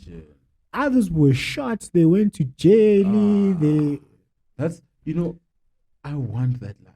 You know what? Well, the quiet rich life, right? No, the quiet Powerful. Like. Remember what we said in the beginning? Yeah. When I said I want to take over the world. Yeah. But no one should know who I You am. should know it. Yeah. And they shouldn't know that I'm involved. Exactly. Like, Thendo. They just bought the United States. Oh, did they now? Like, hey, who did that? Who did that? Hey, Got people to have ask. man in People there. have man. Okay, I'm just trying to farm avocados. Like, hey, man, can I have my friend, man? I'm short. This guy owns America. Imagine. So Yeah, so you're gonna move in silence, yeah? I don't. Okay, remember I said in the beginning that I'm part of a podcast as well? Yeah. But our podcast is more on the entertainment side. Yeah. And we're trying to move into traveling as well. Yeah. I can't deal with the limelight. Such your thing, right? It's not my thing. Yeah. I can't. Like, so you knowing yourself. Like I know. Yeah. Even with our podcast, there's three of us. Mm-hmm. Yeah? We all should be in front of camera. Mm-hmm. And we rotate when we do the interviews. But I prefer to be behind the camera more than I do in front of the camera. So I let my co-hosts run the show. But you end up having more peace. Yeah. You're very right. It's peaceful in anonymity is peaceful. Yeah. You can quote me on that. Yes, quote you on that. Anonymity is peaceful. Yeah, very much. So yeah, man. It's just unfortunate that I only realized that what you were doing back then is manifesting. And if a lot of people knew, or if a lot of people know how to do that at a younger age, I think, you asked the question of what can we do to make men better in this world, in this country. Those are some of the things that we need to teach our men. Like, my guy, you need to have dreams and aspirations. And you need to work your ass off. You need to work. Because the other thing, I was being real with myself. I sat down. There was a 2-week period recently where I was like, I'm taking a leave from all work-related activities. I didn't do a podcast. I didn't write a page. I didn't do a speaking engagement. Didn't do a gig. I didn't manage any projects. Not a dololo for 2 weeks. I ended up taking a day, and I just thought to myself, let me be real. What is really holding you back right now? And I'm not going to lie, it's laziness. I am lazy. There's so many things that you should do, you can do, just choose not to do it because it's tough. Even like sorting out, it's really tough. It's do you like know laziness. how powerful it is when you get over that? Well, like when you realize that I'm lazy. Yeah. I'm not gonna lie. I'm lazy. No. In the past few months, Mm. I had to do the same thing that you're saying. I had to be like, my nigga, You're lazy. you know how to do this work, Yeah, but you're lazy. but you're still waking up at 10 o'clock in the morning. You're lazy. You in as much as I can say I have that freedom of working, I don't have to report to a boss or anyone, but still, I need to be disciplined. Yeah. Stop being And lazy. I had to change. I'm like, fuck you, Thendo. You're going to sleep at 10 o'clock every night. Make sure you're up by 6 Yeah, exactly. to go work. Yeah. And it changes a A lot. lot of things. Because also the other thing, the bigger the dream, the harder the hustle. Yeah.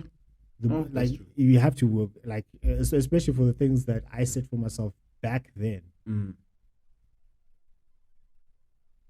I look at it, I'm like, the work rate that I have isn't in line with Your with what the aspirations. aspirations of what I know I'm capable of.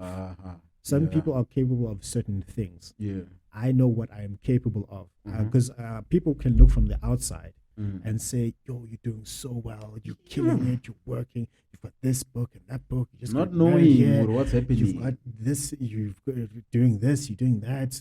I was doing a speaking gig on Thursday. Like, oh, all your success, all your experience. I'm like, you don't know you. Nah, I'm lazy. That's the thing. Yo. Like, I'm not going to lie to you, but so I need to really overcome that. But also the fortunate thing is that I was really young. Let's say, I was 12. I was 13. I'm not lie. I was 13 when I started keeping a journal and I started writing out my dreams, like my actual dreams. I was like, oh my God, I almost kissed this girl. Oh, that. What else are you writing about at that age? Right? I mean, we don't have to pay tax at that time, so Hey, we don't Joe, have when you problems. start paying taxes, you're an adult. You must be responsible for your life. Hey. And then that's when I was fortunate. I was young. That I started thinking about what I want my life to look like. I was fortunate. I started that at a young age. That's not me being smart or talented. I was just fortunate. I was exposed to that. I don't want to look like I'm stripping, One of my Take favorite it. quotes. Yeah.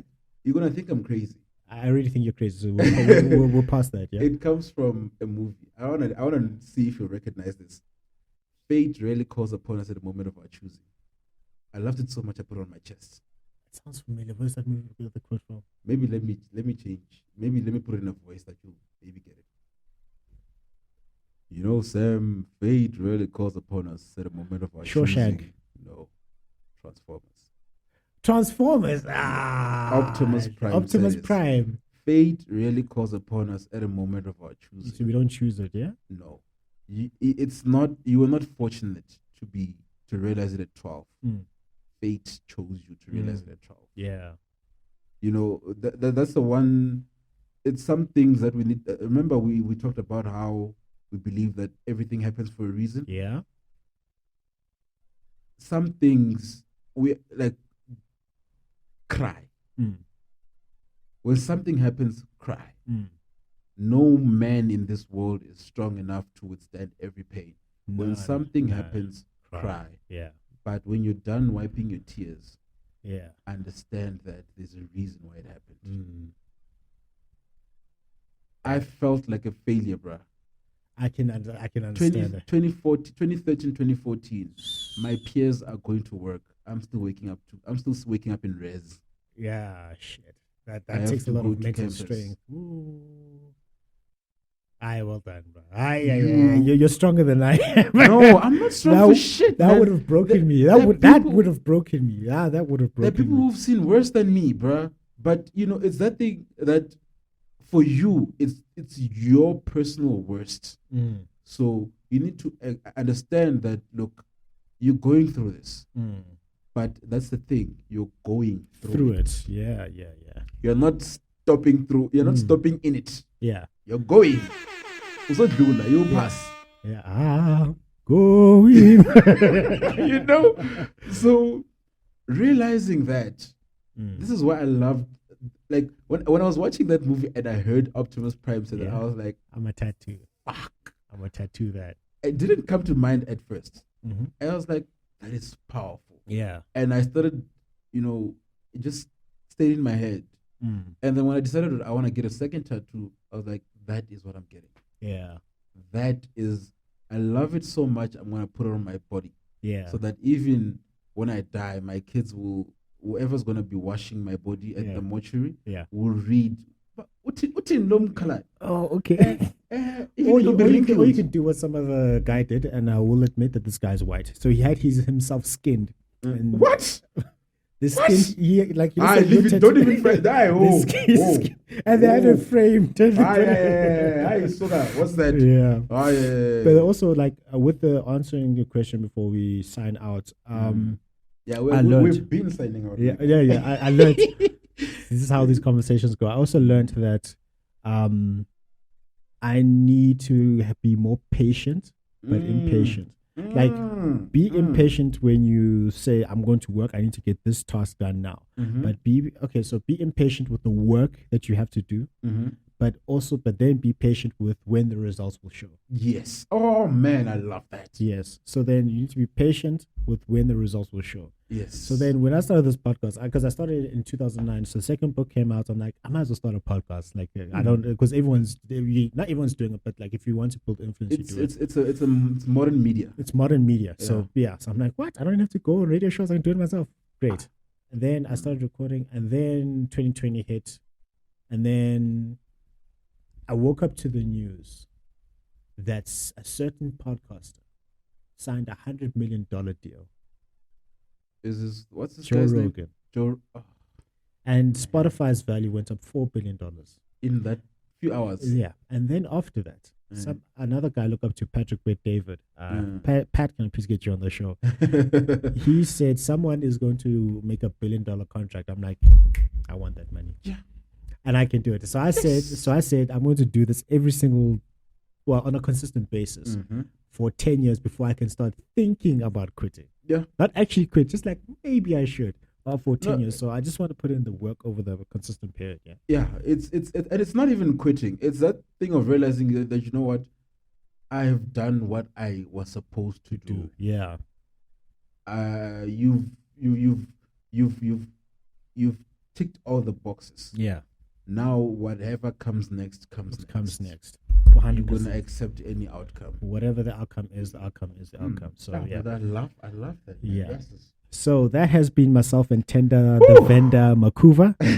We've had so many. This is good seeing you after 10 years. Oh, man. Thank you for joining. 10 years, my guy. We haven't seen in 10 years. Over a decade. Last time we saw each other was Founders Idols.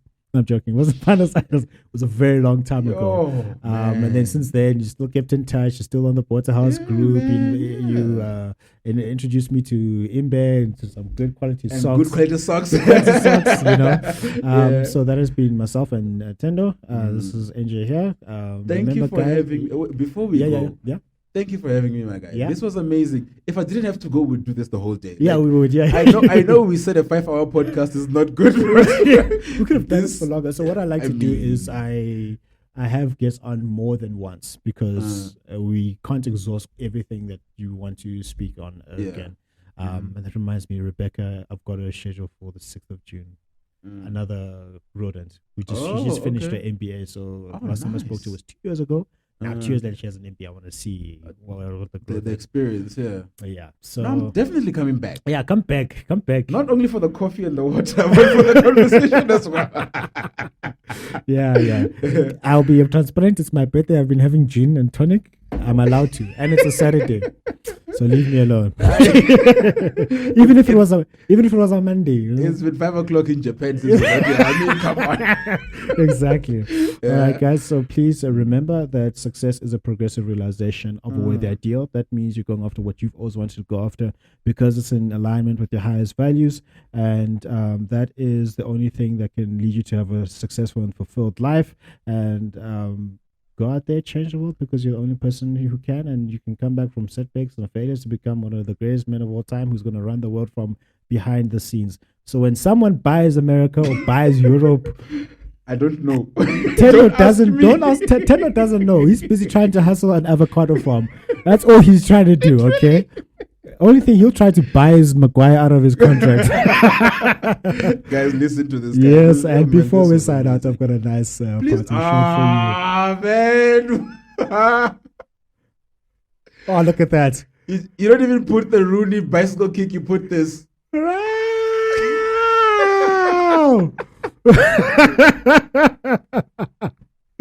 Okay. It does. Nobody cares. Okay. I tell my nephew.